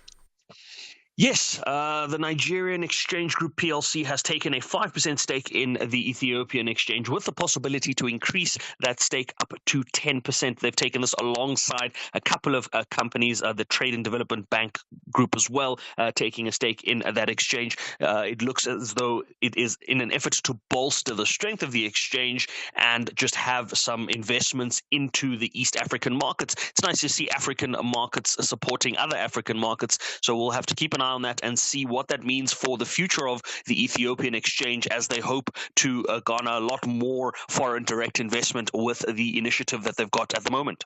Thank you very much indeed, Jimmy. We are back, of course, this evening with the business show here on SAFM, and, of course, a lot more business news through the day here as well. 23 minutes to 8. Call us on 086 000 2032. All right, lots of calls coming in. You heard the situation with that hospital in Mpumalanga, just amazing. Men just pushing their way in and basically trying to take over, essentially saying that they deserve tenders. Other conversations this morning around crime, some of those coming through. And then, of course, other issues as well. We've been talking about yesterday's court case involving Mkhonto weSizwe. We've been talking as well, and, of course, Jacob Zuma, the former president. We've been talking also this morning around taxis. Bonakele in Cape Town. Bonakele, hi, good morning. The police and the use of force. Go for it. Absolutely. Very good morning, Stephen. Look, first of all, I would like to remind you and other people as well, South Africans. You still remember the criticism against Minister of Police Becky Taylor when he was calling for a shoot to kill a couple of years ago? Yeah. And you look at the number of bodies that have been killed. What do the people say now? And I totally disagree with people talking about minimum force. How come the police will apply a minimum force to someone who's shooting at them? Yeah. So, in other words, I fully agree with him to say shoot to kill. Okay. Police, absolutely. He's just doing some great job. I don't know why people, they keep on criticizing him as to how should the criminals be treated. They must be treated. If someone is shooting you, what do you... No, sure, but Bonakele, I don't think anyone's saying to the police you mustn't shoot back if you're shot at, or if there's a gun involved you mustn't shoot. I mean, I don't think anyone's saying that. No, what I was trying to say, some people say the police should be trying to arrest. Yeah. Arrest to do what? When someone is shooting at you, there's no such thing. All right. They must just shoot. Yeah, absolutely. Thanks. Bye-bye. All right, Bonakele in Cape Town, I hear you. Thank you. Percy and Matlosana, hi. You want to talk about a financial officer in a municipality. Good morning. Hey, good morning, Steve. How are you, my brother? Yeah, I'm well, Percy. Go for it. I want to talk about the CFO who received a bribe of 1.4 million, Steve. But that lady, you believe, he made a payment of 2.9 million for electrical material, but there is no material when we opened that store yesterday. Sure. Which council is this? Is Matlosana the council? So, son, that lady who received a bribe of 1.4 million, he's out of bail. He was arrested by Hogs. He was out of bail of 35,000. Now, when he came back to office, he made a payment of 2.9 million for material of electrical, but there is no material. Sure. We don't know what's going on. This is Stephen. Yes, in Matlosana, corruption is out of control. We can't control corruption that is happening there. Because of this, he is appointed by top position like Wedeman, Storage and Collapsal Municipality. All right. Percy, thank you. I don't know about the involvement of Minister Gwede Mantashe, but okay. Thank you, Percy Matlosana. I've heard cases like this before. It's very, very scary in a way. Kirk on the line from Cape Town, the police. Hi, Kirk. Good morning, Stephen. I just have a comment on crime in South Africa, but primarily in KZN, and the outcome of these multiple shootings that the police in KZN seem to carry out. There's always almost every second suspect killings that the police are carrying out. There's no survivors. The last one I remember was 9. Prior to that, there was 7. And they certainly are taking Kele's words seriously. They seem to be carrying out the letter of the law there. I am just concerned, though, that due process is being followed in these cases. In there's multiple when there's no police officers wounded and 9 suspects are killed, you have to question whether the KZN police are just sharpshooters or there's something more nefarious going on. No, sure. But also, in addition to the support for Bheki Cele, or the previous caller's support for Bheki Cele, I think you have to judge a police minister on the results of crime. And crime does not seem to be abating in South Africa. Sure. All types of crime is either flat or slightly up or slightly down last year. Yeah. So, that is a cause for concern. Whether he's the right man for the job, I think I'm not too convinced. Yeah. All right, Kirk in Cape Town, thank you. I think you're right. We can look at the numbers and sort of judge someone to an extent. And so many people tell us it's about the management and leadership in the police. Taki in Limpopo, hi. Yesterday's arguments around former President Zuma and the Electoral Commission? Yeah, quite interesting argument, Stephen. I heard the legal counsel for Mr. Zuma trying to be biblical with the whole thing. Yes. And I just wonder, Stephen, is this... Is he really running out of the legal defense? Isn't this just a proof that this is a very difficult case for Mr. Dali? Yeah. What do you make of that? I mean, look, I don't know. I mean, all of the legal people I've heard from say it's pretty simple and to understand which way this is going to go, but I'm not one of those legal people. Let's wait and see what happens. But I think it is a difficult case to make. Yeah, but it is also very simple at the same time because the court verdict was that he actually has, more than, is it 12 months, I guess? Yes, 12 months. And the sentence was more than 12 months, yeah. Yeah, and the pardon has got nothing to do with that period. Absolutely nothing. That makes this case absolutely very ABC, if you like. No, sure. But, for the counsel to come up with biblical quotations, I found that very startling. And for me, it was like, my goodness, for the very first time, a case becomes very difficult for Mr. Mpofu. Taki on the line from Limpopo. Yeah, I did think it was a difficult argument. 17 minutes to 8. South Africa is facing an increase in people diagnosed with non-communicable diseases such as diabetes, cancers, hypertension, lung problems and obesity. This also increases the number of people living with these diseases and mental health. Many people living with these preventable diseases may not be immediately aware unless they go for health screening and testing. It is our responsibility to invest in our healthier future through regular physical activity, healthy diets and avoiding risky health behaviors such as alcohol and tobacco use. The Department of Health urges people to go for regular health screening for early detection and effective treatment if they are diagnosed with any of these conditions. This message is brought to you by the National Department of Health. 2 kitchens, 2 home cooks, 2 chefs, a mystery bag of ingredients, 20 minutes, and 1 Musha and Dicky. Put them all together and you have created Ready Steady Cook South Africa. Tune in weekdays to see 2 new faces battle it out in the kitchen with the help of some of South Africa's most iconic chefs, with Mushe bringing his wit and charisma to the Ready Steady Cook kitchen. Channel your inner 5-star chef on Ready Steady Cook South Africa. Starts Monday the 18th of March at 7 p.m. only on. Big dreams turned into reality with the National Lottery. A huge congratulations to not 1 but 5 multi-millionaire winners. 3 winners won over 44.7 million rand each on Powerball, and 2 winners won over 17.3 million rand each on Powerball Plus on Friday. You could be the next big winner. Panda, Pusher, Play. Players must be 18 years or older. Play responsibly. Ituba is the proud operator of the National Lottery. First in the morning, SAFM Sunrise with Stephen Grootes. Well, you may remember at the beginning of the pandemic that famous picture of the health minister at the time, Dr. William Kize, sitting in a scooter ambulance. The idea was that this vehicle would be very useful in certain roads in the Eastern Cape to be able to transport people to hospital. And then it turned out that there was corruption involved, not in terms of the supplier, but in terms of how the contract was in the end granted. This company was called Fabcomp, and there was and eventually the special tribunal, they decided to overturn the actual contract. It was worth 10 million rand. It turns out that the CEO of the company, the director of Fabcomp, Brian Harmse, still has not received a written judgment in the case, and as a result is now going to the Judicial Service Commission against the judge in the case, the president of the tribunal, Judge Lebogang Modibe. Well, let's hear from Brian Harmse, director of Fabcom. They're a company based in King Williamstown. Brian, good morning. Good morning. Hi. So, if I remember, and I remember speaking to you at the time, you actually phoned in, if I remember correctly, and you said, look, I've spoken to the Special Investigating Unit I've tried to speak to the SIU about this. They've refused to actually talk to me and hear my side of the story. There was a court case, and you still, is this right, you still don't have a written judgment? Stephen, that's correct. So, the court process ended in 2021. The judge in the process said that she would do a full written judgment because of the public interest, in the specific case.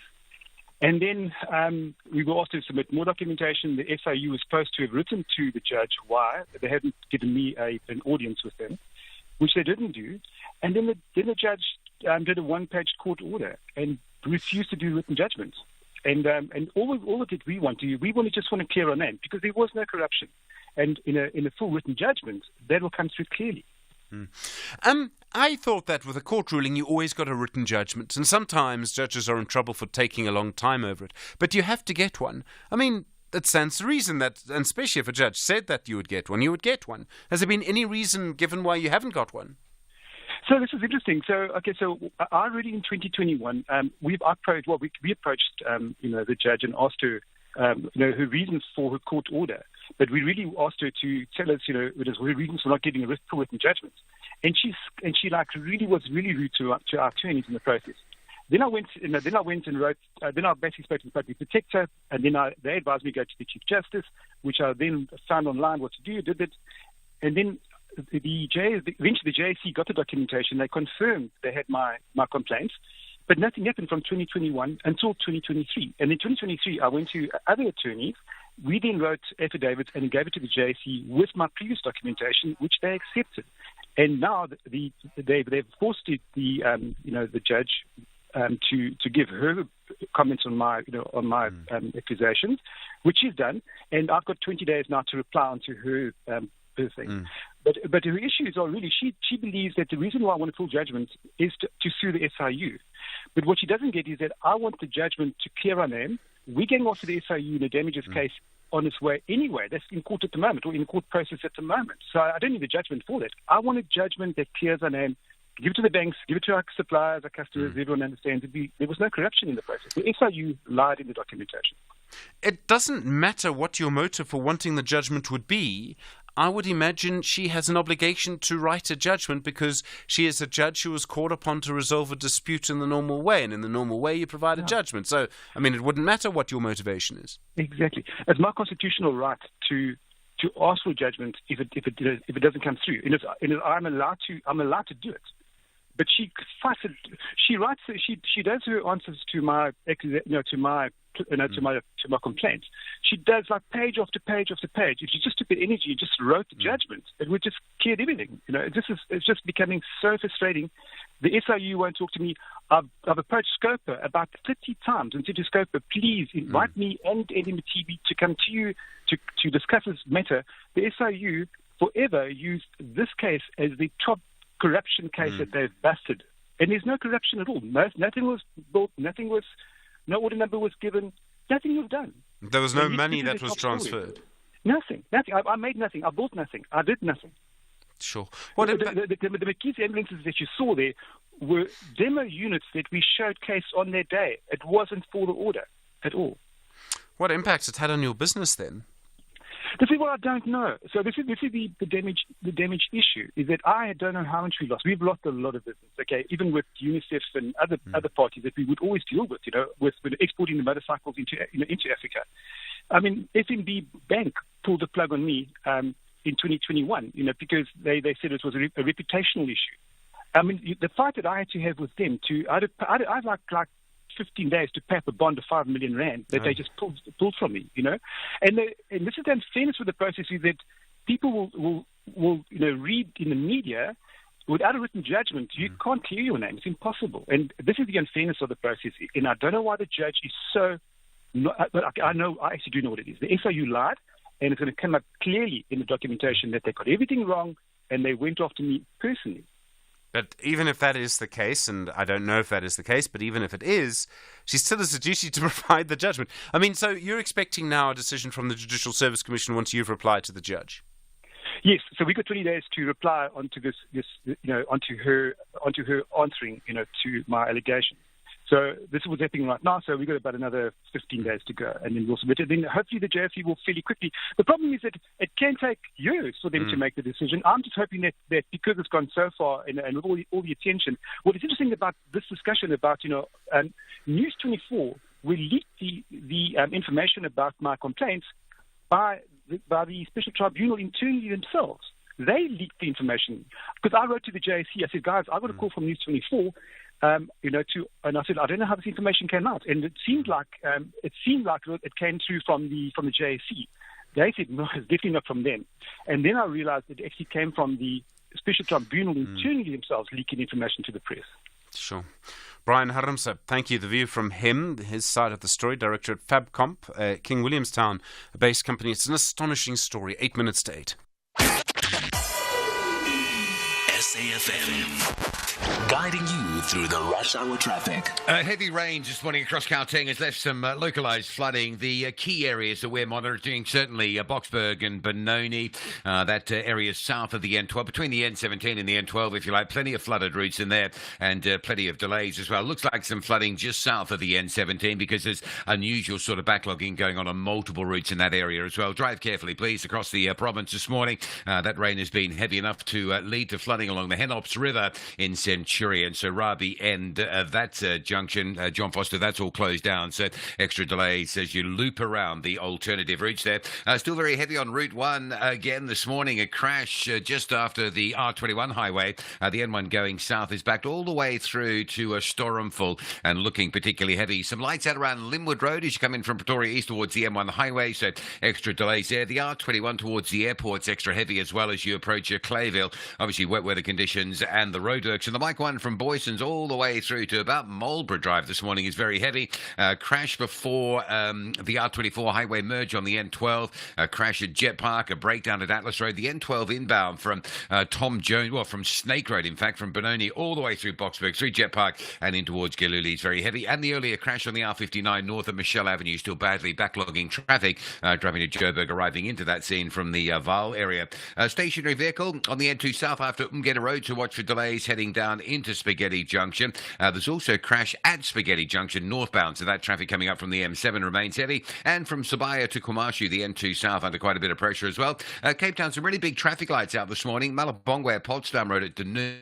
So if you're coming out from that Rivergate, Parklands North area towards the N7, that's very heavy. M7, Samora Michelle, still down in Mitchell's Plain. Lights are on a Viking at both the Circle, causing delays through Epping. And Govan and Becky and Jan Smuts out. So the run-in from Nyanga, quite heavy, passing Hanover Park area this morning. Rob Byrne, SAFM Traffic. Banyana. African champions and top 16 team in the world are in action on Tuesday, the 9th of April at the Loftus Versfeld Stadium at 7:30 p.m. They are on the road to the Paris 2024 Olympic qualifiers as they face Nigeria for the last spot in the Olympics. Join us to #PhilipLoftus. Tickets are available at Ticket Pro at 50 Rand for adults and 20 Rand for children under 12 and scholars in uniform. You can also watch the match live on SABC Sports on DTT Channel 4 at 7 p.m. For more details, visit safa.net and Banyana_Banyana on X. Ready, Steady Cook South Africa. The Thriller Minute Daily Treat is sure to spice up your Monday to Friday menu from Monday 18 March at 7 p.m. If you and someone you know think you're ready and steady to cook along the esteemed chefs on this juicy television show, you can WhatsApp the producers on 068-675-2542. Channel your inner 5-star chef with Ready, Steady Cook. Weekdays at 7 p.m. only on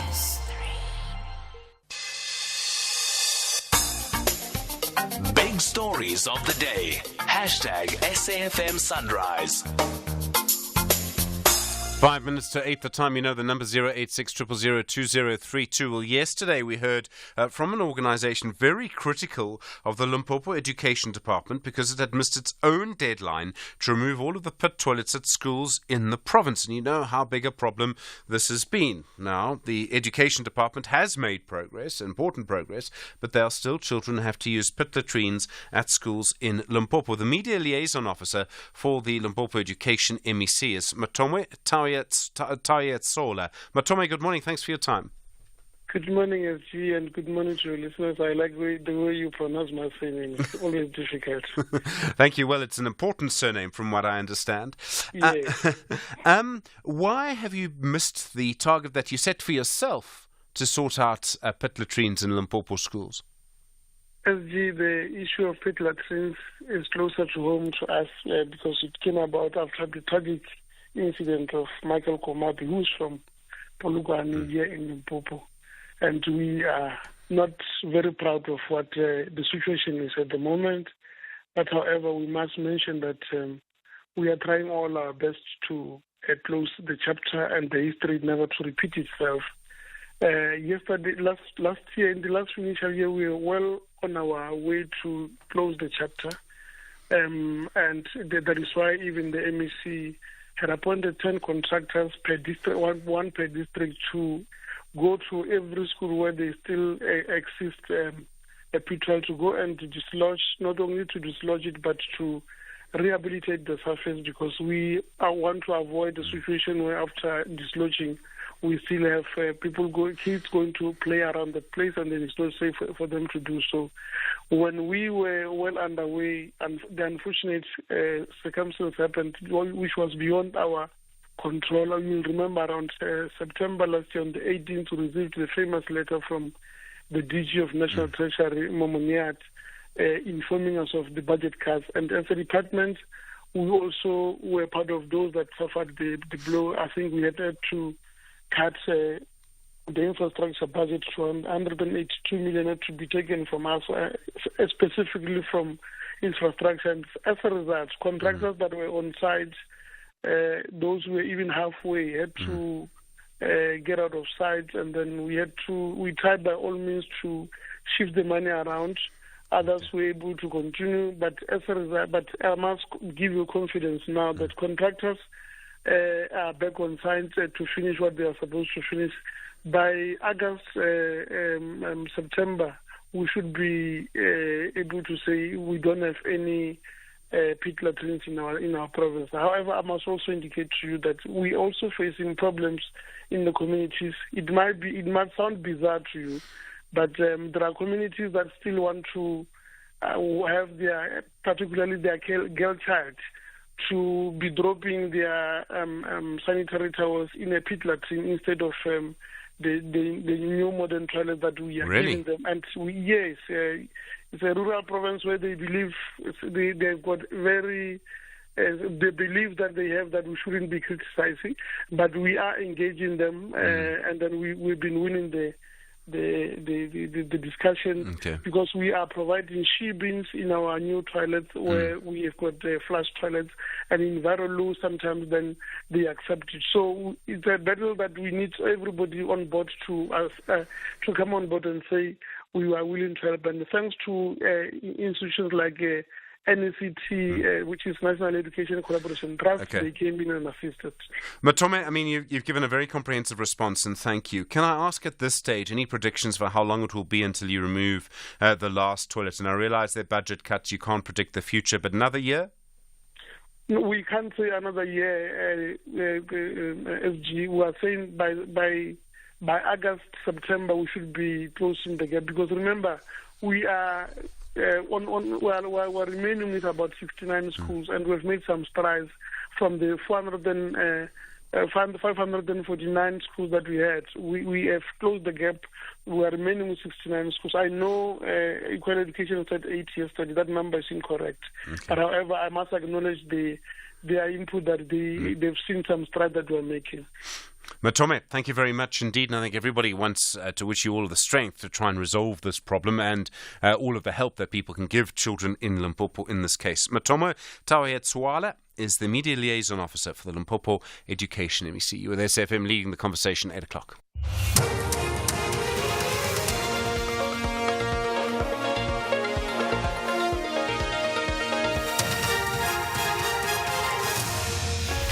In our top stories, SIU to probe Salt Lake municipality's spending of public funds, and US urges Israel to drop plans for Rafah ground offensive. Good morning. The Special Investigating Unit, the SIU, says it will seek to establish whether the Salt Lake municipality in the Northern Cape has been unlawfully spending public funds.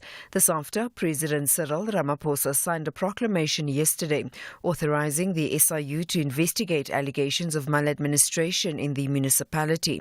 The proclamation covers activities that took place between April the 1st, 2015 and April the 1st this year. SIU spokesperson Kaiser Khanyaho. Proclamation 162 of 2024 authorizes the SIU to probe the procurement of project entitled Electrification Project for the Salt Lake local municipality. The SIU will also investigate any unauthorized, irregular, fruitless and wasteful expenditure incurred by the department or the state. The scope of the investigation also covers any unlawful or improper conduct by departmental officials or employees, the applicable suppliers or service providers, or any other person or entity which has caused or may cause serious harm to the interests of the public. The case in which South African authorities are seeking the extradition of two men implicated in the killing of Keenan aka Forbes and his friend Tibelo Tibbs Mutswane will this morning resume in the Manzini Magistrates Court in Eswatini. Brothers Siyabonga and Malusi Ndimande are accused of killing two more people in Durban in KwaZulu-Natal between February and March last year. 5 other accused in the killing of Forbes and Mutswane have been appearing in the Durban Magistrates Court. Mtobisi Mkalipi reports. Siyabonga and Malusi Ndimande were arrested in a house they were renting in Mbabane, Eswatini in February. They are wanted in South Africa for 4 murder cases, attempted murder and conspiracy to commit murder. A few weeks ago, the case was postponed to allow the defense to go through the 254 pages of the official extradition application. Today, the defense is expected to indicate whether they will oppose the extradition application. In election news,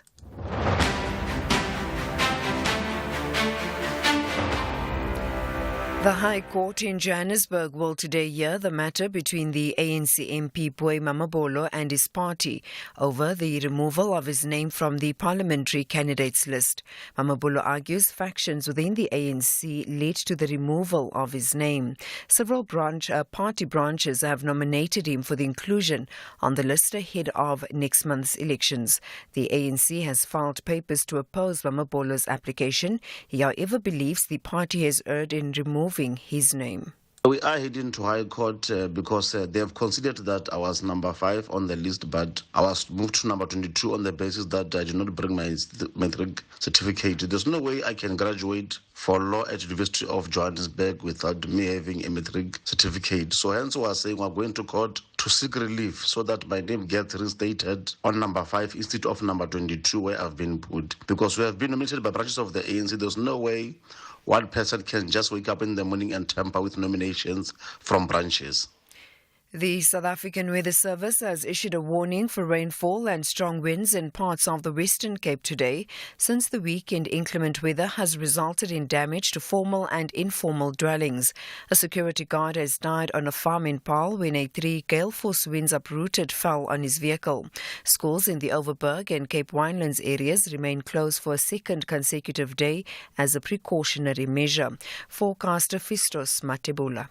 We still have that current flow pressure system, which is expected to continue bringing rain over the eastern parts of the Western Cape, including the eastern parts of Overberg in the morning, with the total rainfall of expected to range between 20 to 40 millimeters. However, a rainfall of up to 60 millimeters of rainfall are expected over the extreme eastern parts of the Garden Road, which including George, Knysna and Plettenberg Bay. And finally, the United States has again urged Israel not to attack the overcrowded town of Rafah in southern Gaza. This comes just hours after the Israeli Prime Minister Benjamin Netanyahu said a date had been set for the operation against Hamas. White House spokesperson Matthew Miller. We have made clear to Israel that we think a full-scale military invasion of Rafah would have an enormously harmful effect on those civilians and that it would ultimately hurt Israel's security. So it's not just a question of Israel presenting a plan to us. We have made clear to them that we think that there is a better way to achieve what is a legitimate goal, which is to degrade and dismantle and defeat the Hamas battalions that still remain in Rafah. Recapping the top story, the Special Investigating Unit says it will seek to establish whether the Salt Lake municipality in the Northern Cape has been unlawfully spending public funds. For SFM News, I am Anne Musa. A very good morning to you in your SFM Sports Headlines. Soccer. Cape Town Spurs are bracing for a showdown with Mamelodi Sundowns tonight, while Arsenal's coach Mikel Arteta calling for a new dawn against Bayern Munich in the Champions League. Catch the details just before 8:30. SAFM. Guiding you through the rush hour traffic. It's exceptionally busy on the Gauteng Highway networks this morning on account of the weather conditions. Everything really slow. Give you a couple of examples. The N12 from Benoni right through to Galulis is jammed up. N3 from sort of N12 Alberton at Elands all the way up to Buccleuch. The N1 from Bayers Nordia around towards Buccleuch and then up towards Allendale Road on that section of the N1. So just generally a lot busier than normal. Also the N1 south from Pretoria. Bad backlogs this morning from the N4 Emelafeni Highway all the way down to about John Foster Drive before you're out of that traffic. End and Rabi and John Foster closed at the Henops. That's due to flooding after the rains this morning as well. Durban's N2 remains under pressure with a crash before Spaghetti Junction and the roadworks shortly thereafter. The N2 South is heavy as well, moving through Gateway down towards the Kwamashu exit. SAFM Sunrise. A vivid start to your day.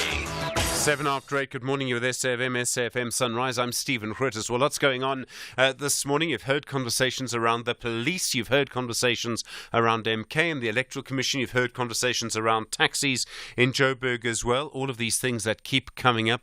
The conversation around pit latrines in Limpopo, I thought, very important one. Also, we have problems, of course, still in the Eastern Cape, I understand.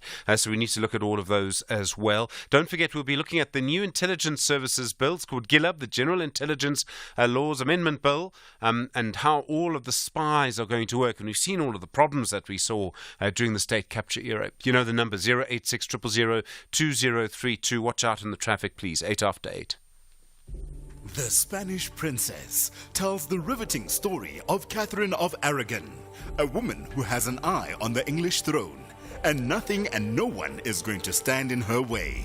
It's a vivid and captivating reclaiming of Catherine's story, which has historically been overshadowed by her infamous marriage to King Henry VIII. Tune in to drama, plots, romance, the twists and turns. Stay for the suspense. Channel your inner royalty with The Spanish Princess. Starts Saturday the 6th of April at 9:30 p.m. only on S3. The boys of Steve Barker resist to leave the pitch without a ticket to the semis. But there's a big problem. Kevin Hunt's boys say the last dance of happiness belongs to them. This is the Nedbank Cup quarterfinal battle. Stellies versus Matsatsansa Pitori on Saturday 13 April at 2:30 p.m. Live on SABC1 and SABC radio stations. Also available on SABC Plus and SABCSport.com. # We Love It Here. Proudly brought to you by SABC Sport.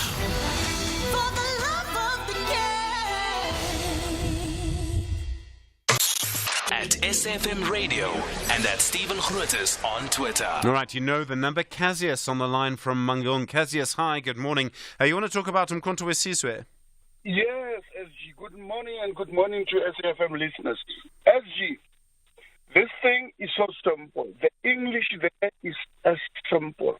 It's simple in the sense it says if a person has been sentenced to 15 months, the court has ruled, has taken the decision, it's final.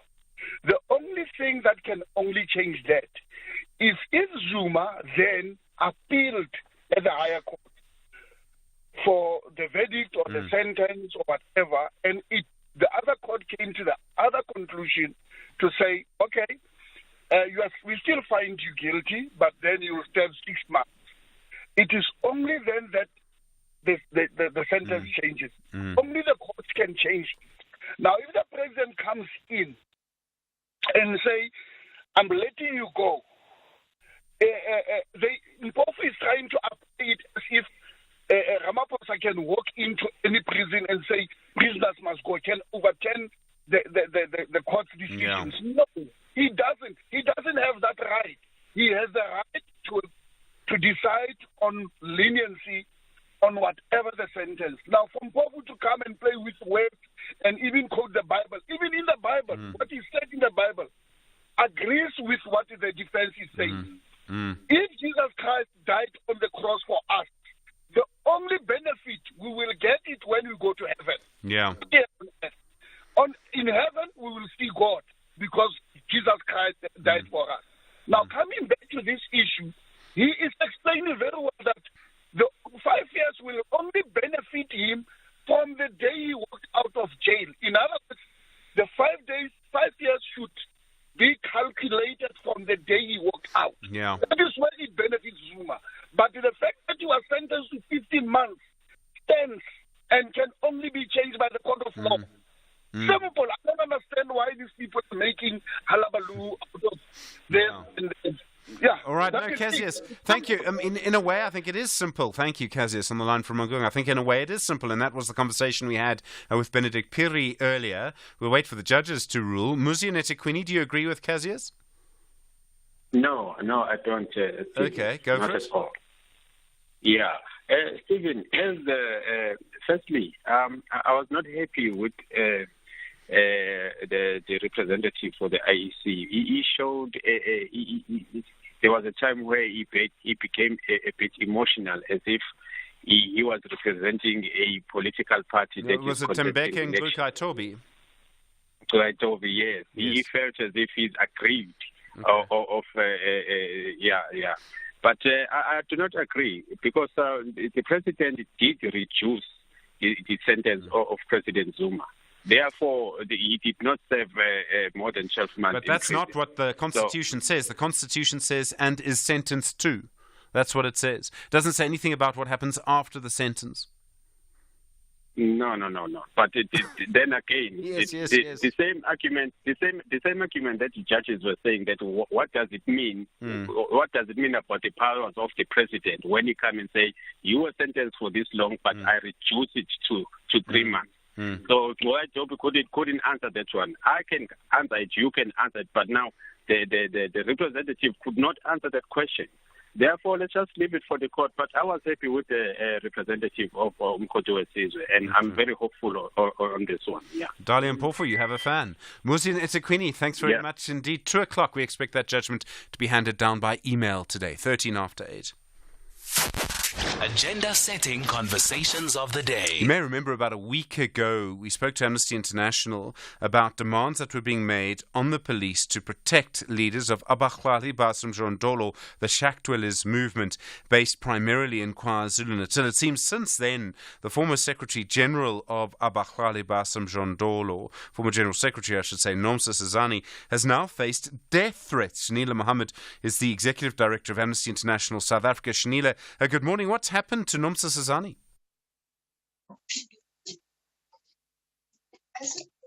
Shanila, good morning. What's happened? Yeah. Hi, can you hear me, Stephen? Yes, we can, Shanila. Sorry about that. No worries. I said, basically the death threats against all Abahlali activists have been increasing, but, Nomsa Sizani in particular is being targeted, and, these escalated during the Easter weekend and, have now forced her to go into hiding. Amnesty has basically, supported her and, placed her in a safe house. But the thing is that, you have these hitmen who are constantly arriving at their homes, they're getting telephone calls, and something that Tapelo who basically is another person that Amnesty is providing support and protection to, told us that, they get phoned and they get told that you are going to get killed and we are going to come and kill you. And then they come and then they kill them. So that's what's been happening in the past. Amnesty has now stepped in, and we've basically, are really putting pressure on the state to provide protection for human rights defenders and to make sure that, that nobody has to die because they are, protecting their rights or speaking out about their basic human rights. Who is threatening them? I mean, who is it? Is it people in the police themselves? Well, Stephen, we're going to be releasing a report soon where we've gathered a lot of evidence on what actually has been happening on the ground. But basically, it is, from our analysis, it's a group of people. There are people there who are developers who are developing and building accommodation and, renting out accommodation in the area. But also, from what we have seen, is that, there is some complicity with the authorities because, every time, the reason that they are being harassed is that these developers want them out so that they can use that land in order to be able to build these houses and sell them. Now, the complicity I'm talking about is that, 25 members of Abashlali have died. And, they have provided evidence to police. They have given pictures of the so-called assassins, and yet nothing has happened. But the police pick up and harass Abashlali activists, and do nothing about the assassinations. And, Abashlali has told us that they fear that the authorities are deeply involved, and this is why they are not getting justice. Shanila Mohammed, thank you, the Executive Director for Amnesty International South Africa. First in the morning, SAFM Sunrise with Stephen Grootes. Well, let's check in with some of the weather problems we've seen in the Western Cape. And because the weather's been so bad, there have also been huge problems with providing electricity there. And it's obviously difficult to know how long it's going to take to get that electricity back. Zama Mpondwana is Stakeholder Management and Industry Support Manager for Eskom in the Western Cape. Zama, good morning. Good morning, Stephen. Good morning to the listeners as well. I imagine it's been very busy for you there, so I really appreciate the time. How many outages have you had because of the bad weather? Sure, it's been difficult, Stephen. I must say since the past weekend, but I can say that we've been holding our own. We're currently sitting with multiple faults due to the inclement weather, and thankfully we are grateful that so far we have not discovered any severe structural damage to the Eskom network. But we're still dealing with a number of customers that are still out throughout the province. Okay, so, when we've got this number of people who are out and are you able to actually send crews out? And you can't obviously work on wires that are still wet. Yes, our teams are busy. On the ground. It's boots on the ground. The challenge we have is that the weather conditions, it's wet, it's muddy in some areas, but our teams are able to navigate the various areas. Slowly but surely, we're bringing back quite a number of customers back online, and we're happy about that. It's work in progress, Stephen. Do you have the crews that you need? Do you have all of the resources that you need to actually fix the problems, considering there's so many? We've got the teams. We've got capable Eskom technicians that are on the ground as we speak. They've been on the ground since this particular disaster happened, and we're certain that they are up to the task. But what we are careful about, we just make sure that we prioritize their safety. We do the necessary risk assessment so that we're able to access the areas. So we've got the teams on the ground. We're hopeful that soon all customers will be back online. Zama, thank you. Zama Mpondwana is the Stakeholder Management and Industry Support Manager for Eskom in the Western Cape. 19 after 8.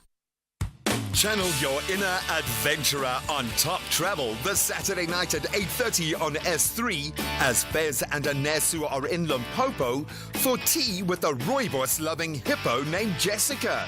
Jumping off Graskop Gorge in Mpumalanga, Fez screams from the top, all the way to the bottom. But standing at God's window will leave anyone speechless. That's Top Travel, this Saturday night at 8:30. Repeat Sunday at 1 p.m. on S3.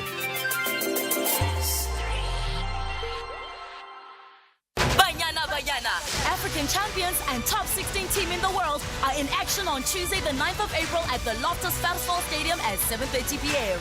They are on the road to the Paris 2024 Olympic qualifiers as they face Nigeria for the last spot in the Olympics. Join us to #PhilipLoftus. Tickets are available at Ticket Pro at 50 Rand for adults and 20 Rand for children under 12 and scholars in uniform. You can also watch the match live on SABC Sports on DTT Channel 4 at 7 p.m. For more details, visit safa.net and Banyana_Banyana on X.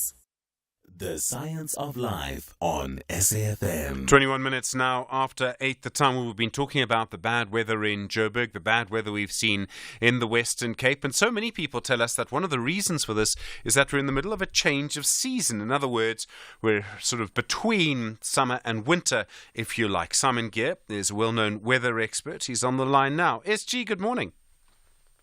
Yeah, good morning. Good morning, Steve. Why do we have such intense weather at this time of year and in the spring?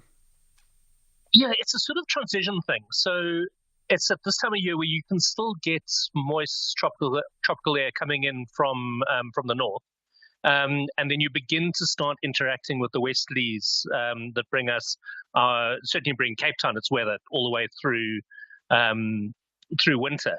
So what's causing this now is a cut-off low, which is lying along the southern Cape coast. That Garden Route area has got this low that is really just sucking moist air into it and causing plenty of uplift along that south coast and all the way along through the eastern parts of the country.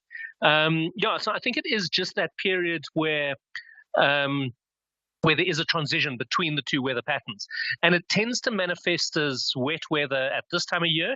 And then if you think about, certainly as a school kid, I was on a 3-term system. So we always had August holidays, which was always windy for more or less the same reason. So kite flying season was very much like August holidays is what we did.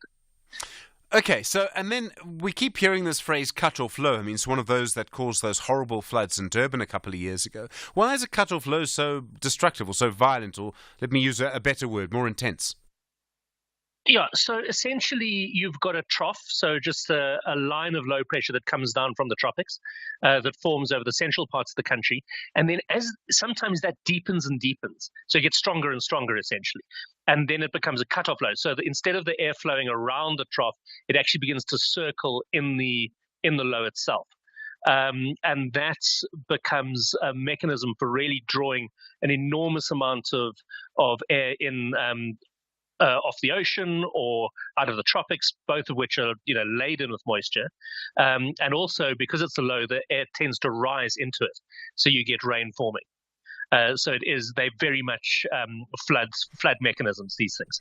Is there a link then between the weather we saw in the Western Cape over the weekend and that very heavy rain we've had in Joburg in the earlier hours of this morning?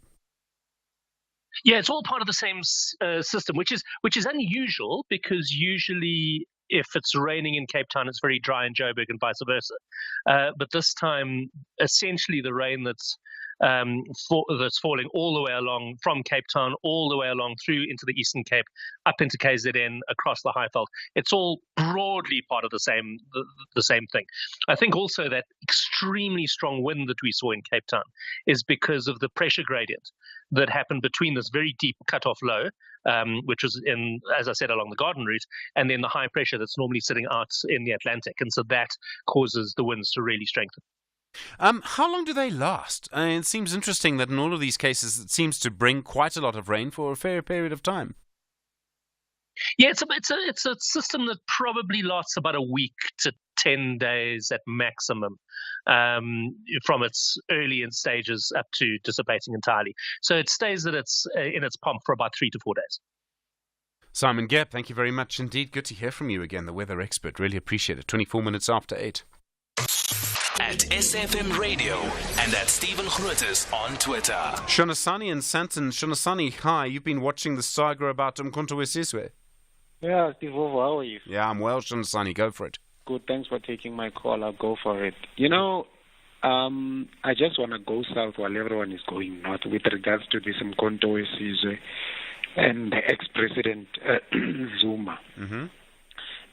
You know, it just dawned on me that if we didn't have a good constitution, we'll actually, as South Africa, be ending like some of our neighboring countries in the continent. Mm-hmm. The reason I'm saying that is that the ex-president wants to be president of the country again and wants to run it as if it's his personal entity. That then tells me that he's actually a dictator. If it wasn't for the constitution, he would have ran for more than 3 terms. And the question now is to all those that are saying, look, Stephen, everyone has a freedom of choice. But then all I'm saying is that can it actually, to all those that are actually saying that, he needs to be there, can they actually think deep and long about this, that it means we might end, if it wasn't for the constitution, we would have ended up like your Zimbabwe and everything, whereby a person is sitting as a president and they want to treat presidency as if it's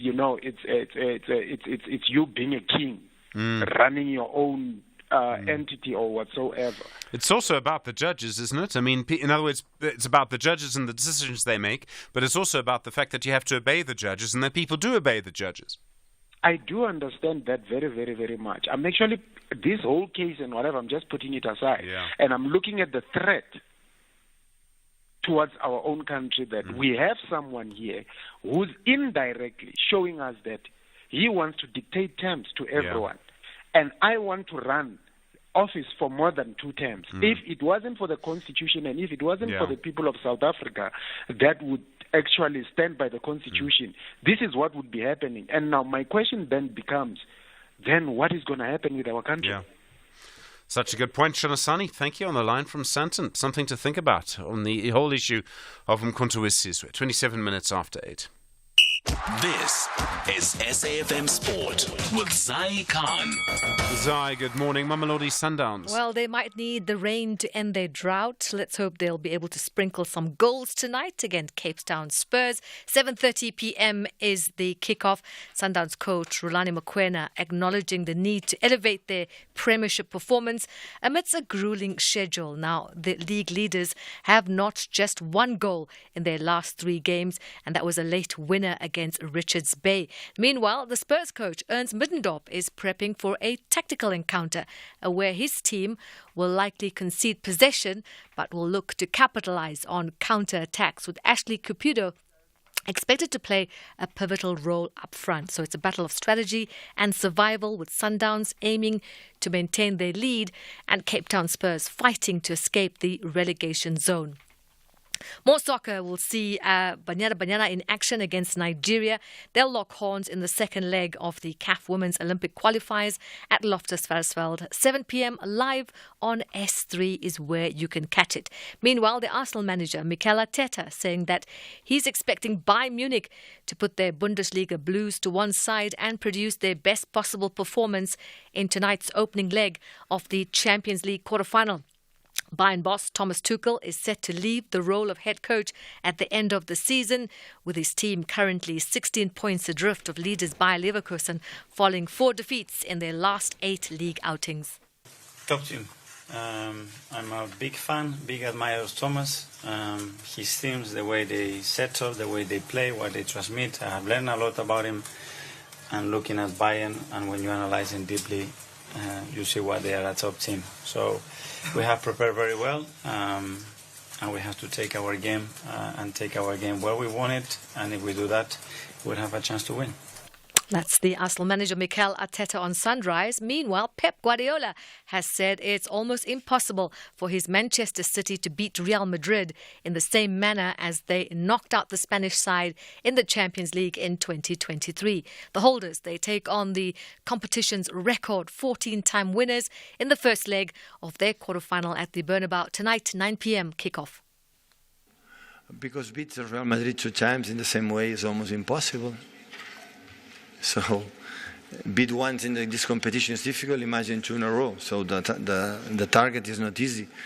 and performing that well because they learn, they have pride, and they have to try to be smart tomorrow. They're going to have to play and see what happens in the second leg. And finally, tennis. Felix Auger-Aliassime will face Carlos Alcaraz in the second round of the Monte Carlo Masters.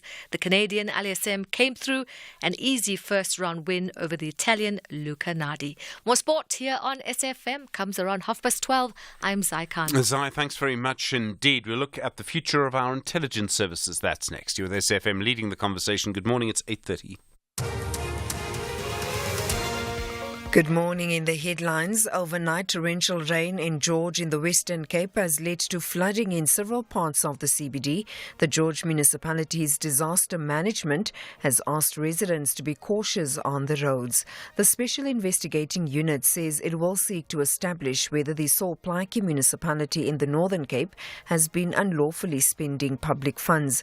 President Cyril Ramaphosa signed a proclamation yesterday authorizing the SIU to investigate allegations of maladministration in the municipality. And the High Court in Johannesburg will today hear the matter between the ANC MP Boy Mamabolo and his party over the removal of his name from the parliamentary candidates list. I'll have details on these and other stories at 9. SAFM. Guiding you through the rush hour traffic. And just on that flooding in the George region in the Southern Cape, the N12 Oudtshoorn Pass is being closed due to a significant amount of water in that particular area. So if you need to go between Oudtshoorn and George, you won't be able to get straight through on Oudtshoorn. There'll be further updates with that closure during the day. Gauteng, a lot of flooding this morning, as we alluded to earlier this morning. We've been detailing the flooding around Centurion, Rabi End and John Foster remains closed. A bit of congestion, particularly on Jean Avenue, as you loop up off Blackwood Road into Jean and then down into Centurion on the alternative route. Also Boksburg and Benoni, multiple routes under water again in that part of Ekurhuleni, and Witkoppen Road blocked at the low-level bridge on the Sunning Hill side. So motorists sort of again just stuck in traffic, looping around that closure onto some alternative routes. The highways are just very busy as well on account of the weather. Give you an example of that. If you're coming in from David and Benoni, there's traffic all the way through really from Tom Jones right into Galuli's. Also crash going out to the airport on the R24 at Edenvale, still slowing things up through Galuli's interchange off the N12 and onto the R24. Durban, the N2 going north, the crash at Spaghetti Junction is being cleared, but it stays heavy from the M7. There's also a collision scene at Pavilion Mall, so coming in from Pinetown, that's busy, and a crash on the N2 south before Kwamashu, so traffic pushing back through towards the Gateway exit. Cape Town, things are easing up, although it's a little bit busier, again, because it's sort of back to work. A lot of motorists took the day off yesterday on account of the storm, but it's certainly very busy today. N1, Platterkloof Road, right through the elevated freeways jamming. Marine Drive is heavy to Milner Street as you come in from Milnerton to Pardon Island. And the M3 still choked up to Bishop's Court towards Paradise Road. And then again, more queues towards the UCT exit. Rob Byrne, SAFM Traffic. Mediated conversation on SAFM. 27 minutes now to 9. The time for your mediated conversation this Tuesday morning. The National Assembly has now passed the General Intelligence Laws Amendment Bill. It's supposed to provide a new way to regulate how our spies and our intelligence services work. As you know, from at least 2005, our intelligence services have been involved in our domestic politics. It was then that former President Thabo Mbeki fired Billy Masettler as Director General of the National Intelligence Agency at the time, during his political contest with now former President Jacob Zuma. Then during the Zondo Commission, we heard testimony about how intelligence funds were stolen and misused, how, for example, David Mahlobo walked out of the intelligence headquarters with bags of cash on a daily basis. And we heard evidence about how people like Tulani Dlomo and others were using state intelligence resources to help Zuma. So then, how does this new bill, it's known as the GILA Bill for short, the General Intelligence Laws Amendment Bill, solve the problems that it has to solve? Is it going to prevent the problems that we've seen from happening again? People who propose the bill say it will. Some are not so convinced. First this morning, someone who's been quite critical of the bill in its current form. Heidi Swart is the research coordinator for IntelWatch. It's an NGO advocating for stronger intelligence oversight. Then Willem Els has been following the bill very closely, senior training coordinator at the Institute for Security Studies. And finally, to respond to what I think may be some criticism of the bill, the chair of the committee in Parliament overseeing the GILAB bill, so I suppose we'd say the chair of the GILAB committee in Parliament, Kenneth Moemang. We start then with Heidi Swart. Heidi, good morning. Hi, good morning, Stephen. This bill is supposed to stop the abuse of the intelligence services. Does this bill do what it is supposed to do? Well, it doesn't quite do enough. One of the big things that you mentioned during your intro was the looting of these secret slush funds. That's basically an act, the Secret Accounts Act, that allows the State Security Agency to spend money secretly on its operations, etc. That has not been adequately. We are still going to be with a situation where the Auditor General doesn't have access to all the financial details and records that he or she needs in order to properly audit the agency. That's a big problem for us, because it means that there basically won't be adequate financial controls. The security services have traditionally only had qualified audits, so we are probably looking at continued qualified audits in the years to come. The second major issue that we have is that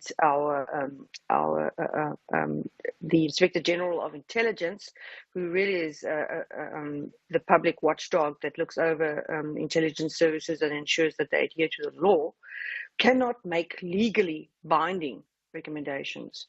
So, in other words, the IGI can make recommendations, send it after investigating the malfeasance in the service, can take these recommendations to the Parliamentary Committee, the Joint Standing Committee on Intelligence.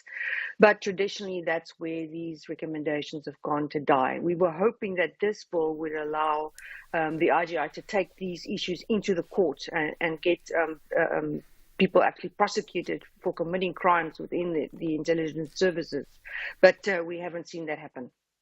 I suppose the question then would be, what's the point of an Inspector General of Intelligence if all they can do is make recommendations, a bit like the Public Protector before the Nkandla judgment? Well, quite, yes. I mean, we know that there's a string of issues and recommendations that the Inspector Generals have made over the past decade that simply have not been reacted upon. Because ultimately, the agency can take a look at what the IGI says they need to do, and they can shrug their shoulders and say, look, well, we hear what you're saying, but it's business as usual. There's no enforcement. Is the structure of our intelligence agencies going to change as a result of this bill? And if I remember, that was one of the recommendations. I think that recommendation was made by the first group that investigated the problem. Yes, so that was a minimum requirement for this bill, at the very least.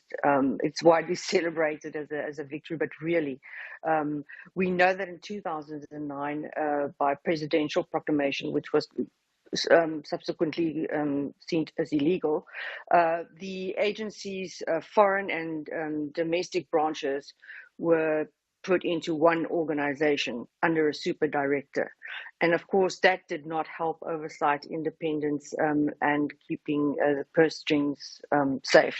So what the hope of this bill is that if we split the SSA into different departments, foreign intelligence, national intelligence, the academy, a training academy for intelligence services, etc., then, and we give all of those departments their own heads, then at least we won't have one super director controlling all the money and saying what goes in the agency.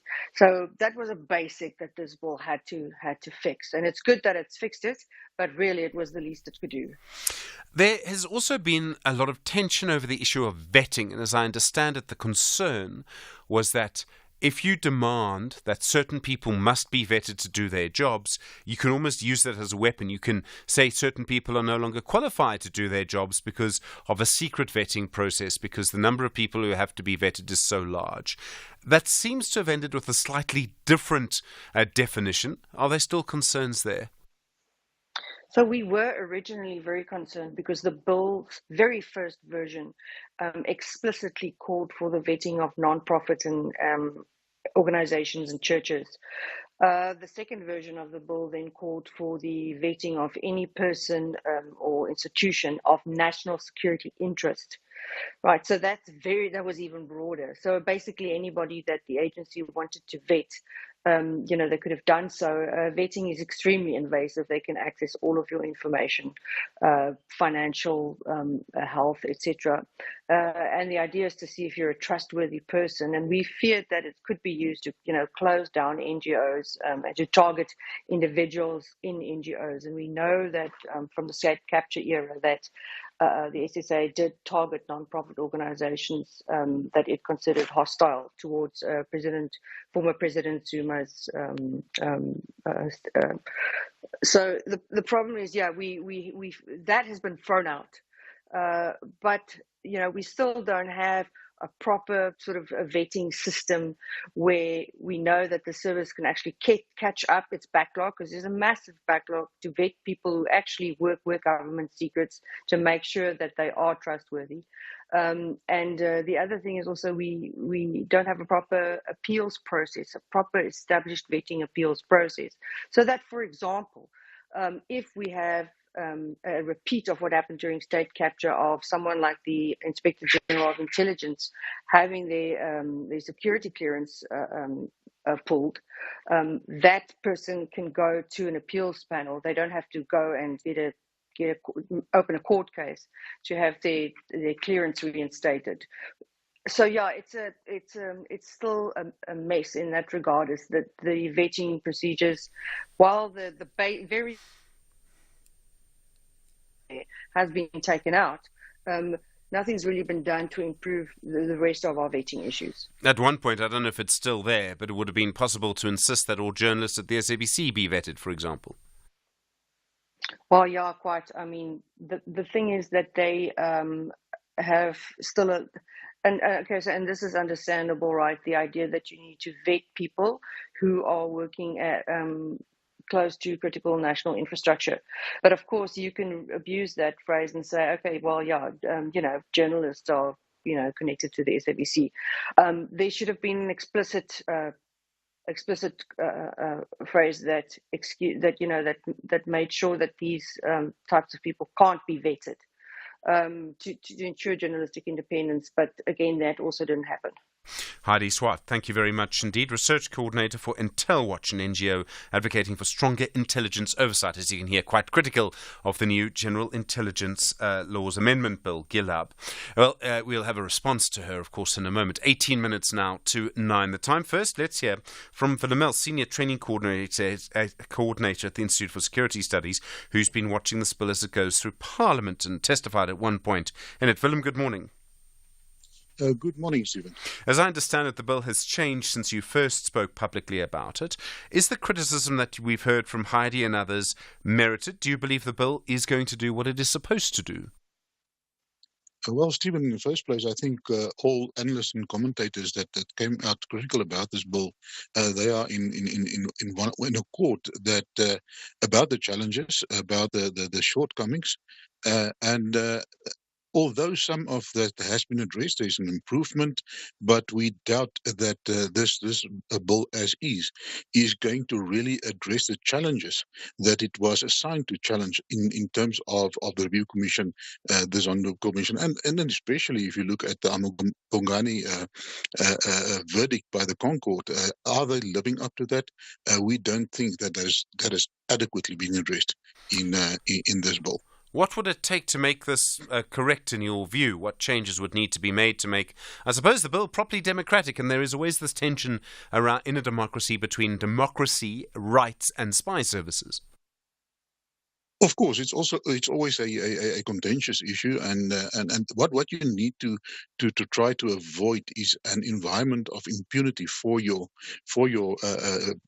intelligence services, and that is where your of course your accountability, your oversight comes in. That has also been mentioned by your previous commentator.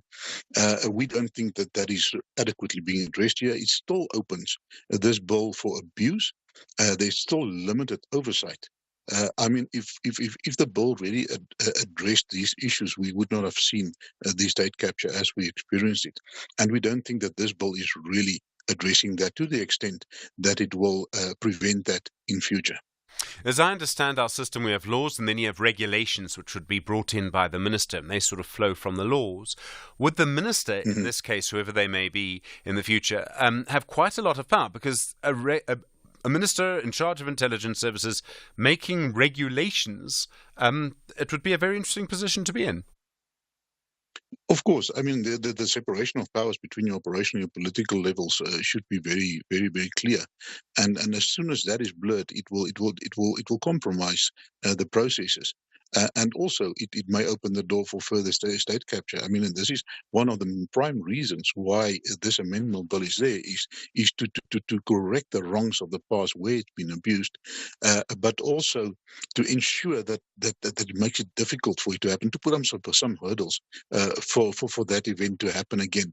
And we don't think this has really been addressed, even though we say they mentioned that there are improvements, but we don't see that it's adequately. And another thing that you also we need to look at is your mass surveillance. You know, that has not been addressed as yet, and the Concord was very clear on that when it provided the verdict on the RICO Act, for instance.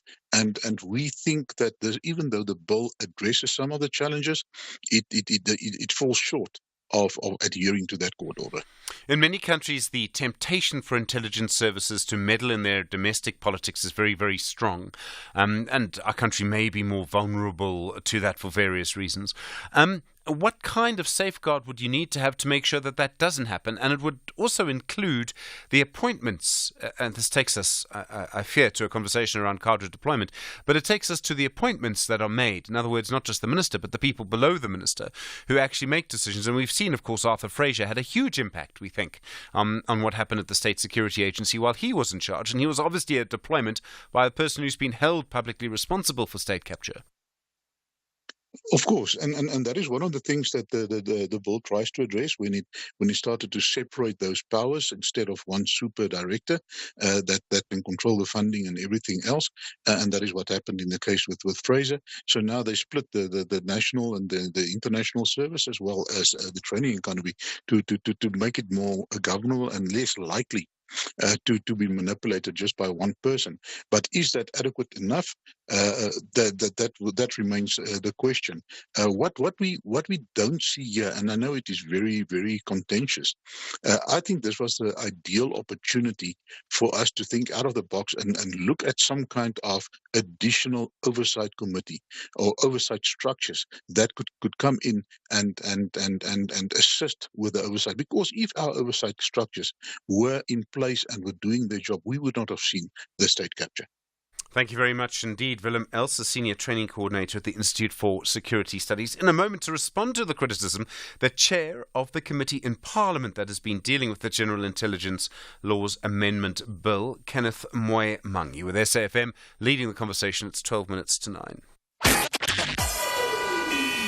SAFM, guiding you through the rush hour traffic. Well, still bucketing down in parts of Gauteng. There's been a lot of rainfall since early hours this morning. It has left surface water. It has left some debris. It's left a lot of traffic lights out. It's left some flooding as well. The flooding heaviest around the Boksburg and Benoni area.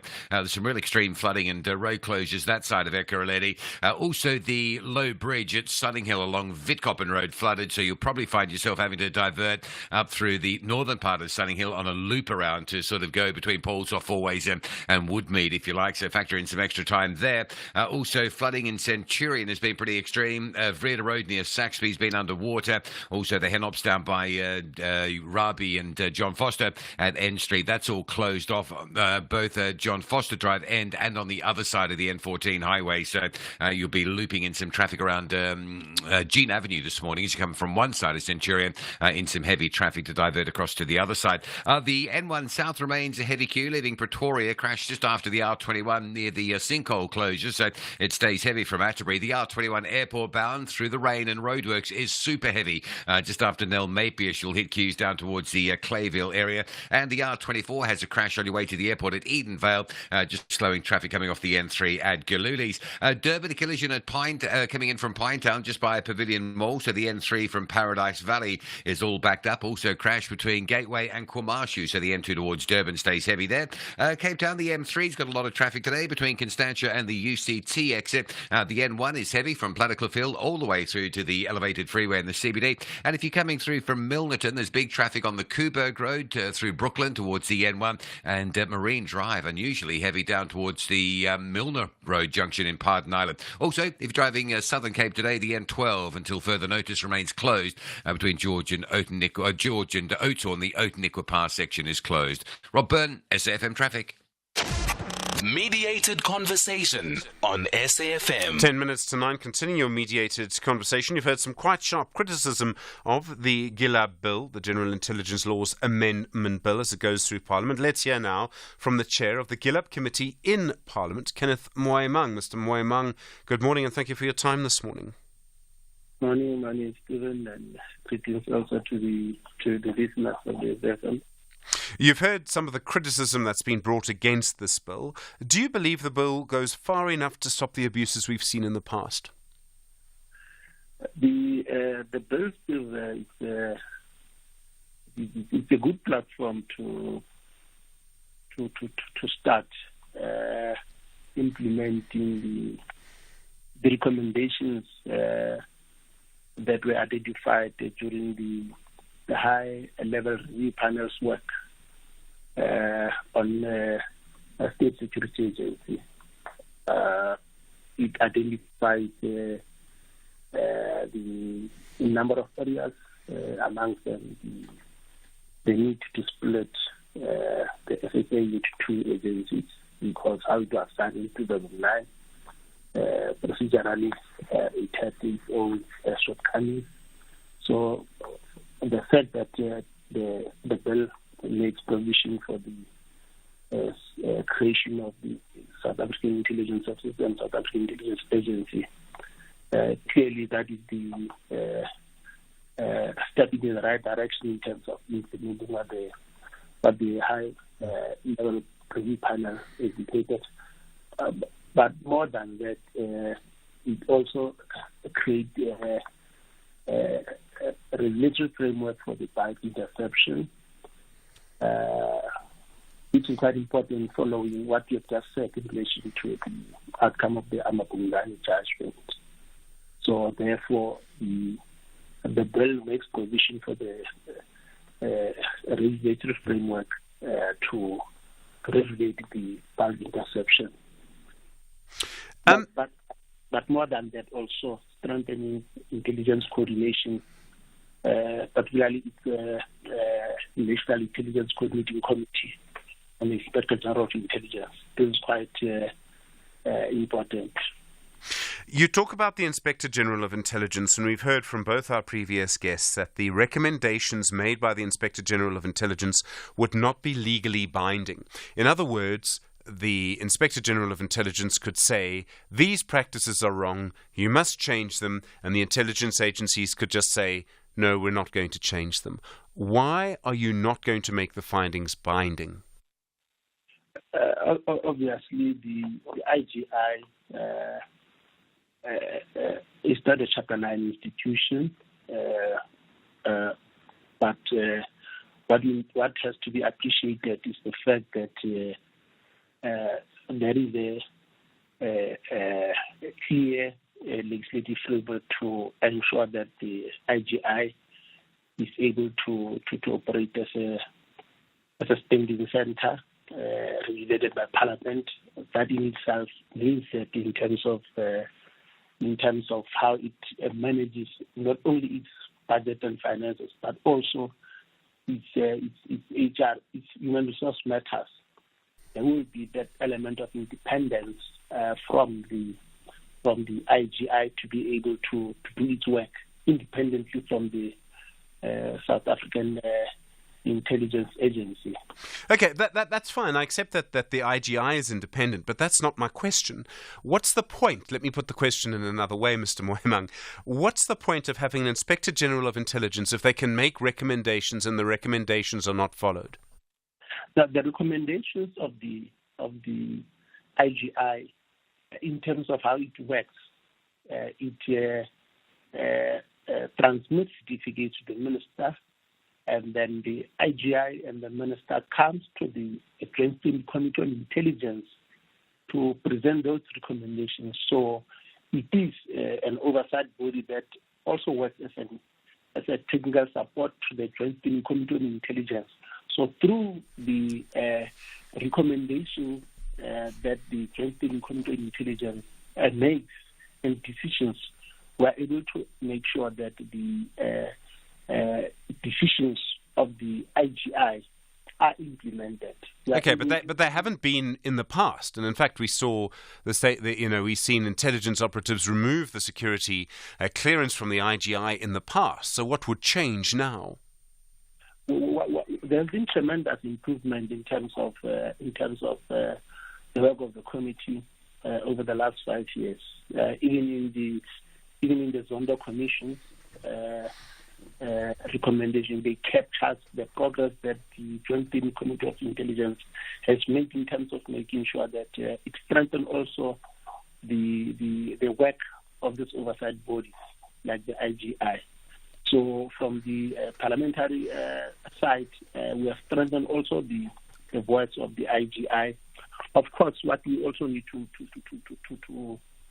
work on is how to ensure that we are able to strengthen even its capacity among the issues that are discussed. Is how do you ensure that we contemplate the work of the deputy IGI?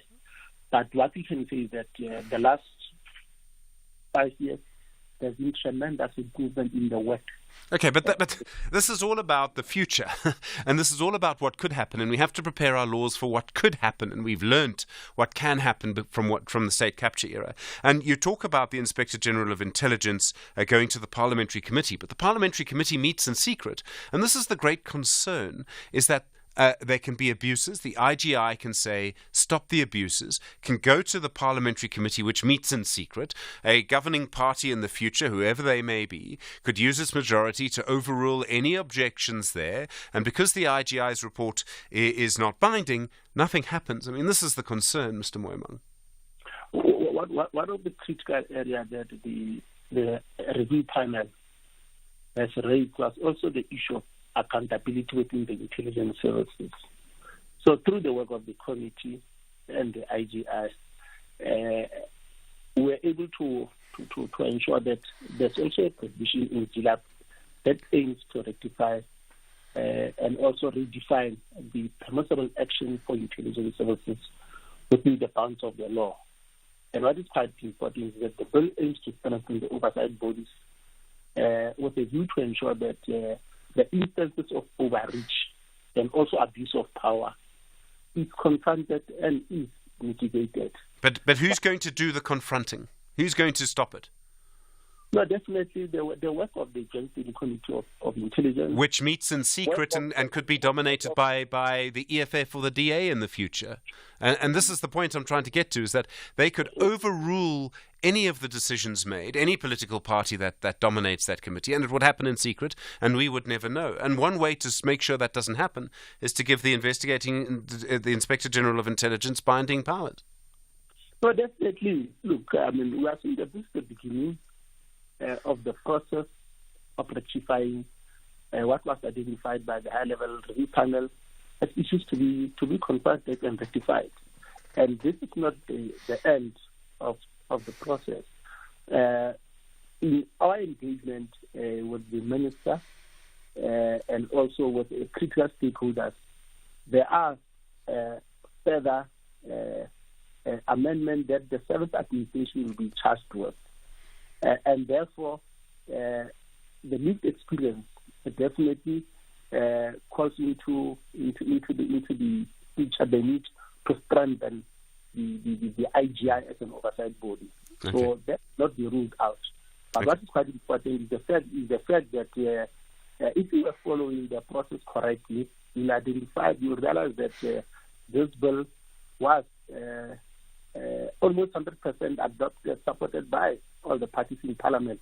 except the African Christian Democratic Party. Okay, sure. So, I must just say, Mr. Moimang, in response to that in the United States, both the Republicans and the Democrats supported a bill that was supposed to reform their intelligence services after the Snowden affair, and that just made it easier for people to eavesdrop. So, I mean, I hear you, but these are only the parties in Parliament, and I'm a bit cynical, I'm afraid, about political parties at the moment.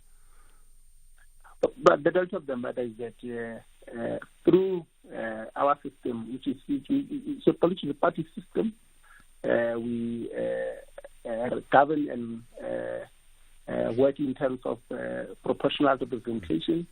But through the work that we have done in the last 5 years, there is a convergence of views in terms of strengthening the intelligence services oversight bodies. And that commitment is quite clear. That's why the expectation is that in the 7th administration, there are certain areas that we have identified. Among them is the issue of strengthening even the Grand Steering Committee of Intelligence, strengthening the IGI, but more than that, also ensuring that the area that we are raising is also converged. Kenneth Moimang, thank you very much indeed, sir, for responding to the criticism. Chair of the GILAB Committee in Parliament. My thanks also to Willem Els, Senior Training Coordinator at the Institute for Security Studies. And starting us off today, Heidi Swart, Research Coordinator for Intel Watch. It's an NGO advocating for stronger intelligence oversight. Kathy is next. We will see you tomorrow from Mdu, Stanza, Melissa, Zelma, myself. Look after yourself. You're with SFM, leading the conversation, 9 o'clock.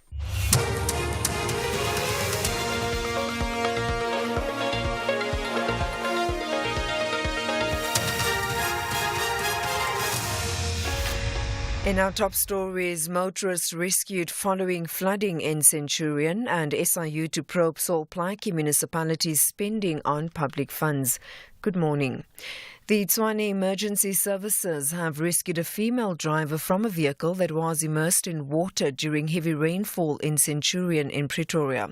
The woman was rescued from a vehicle at the corner of Ende and Rabi streets. Persistent heavy rains have lashed various parts of Gauteng. Tshwane Emergency Services spokesperson Charles Mabaso has urged motorists to avoid submerged bridges and flooded roads. We also call residents where we have placed barriers or where our community policing forum members and law enforcement agencies have placed barriers not to open those barriers and cross the roads.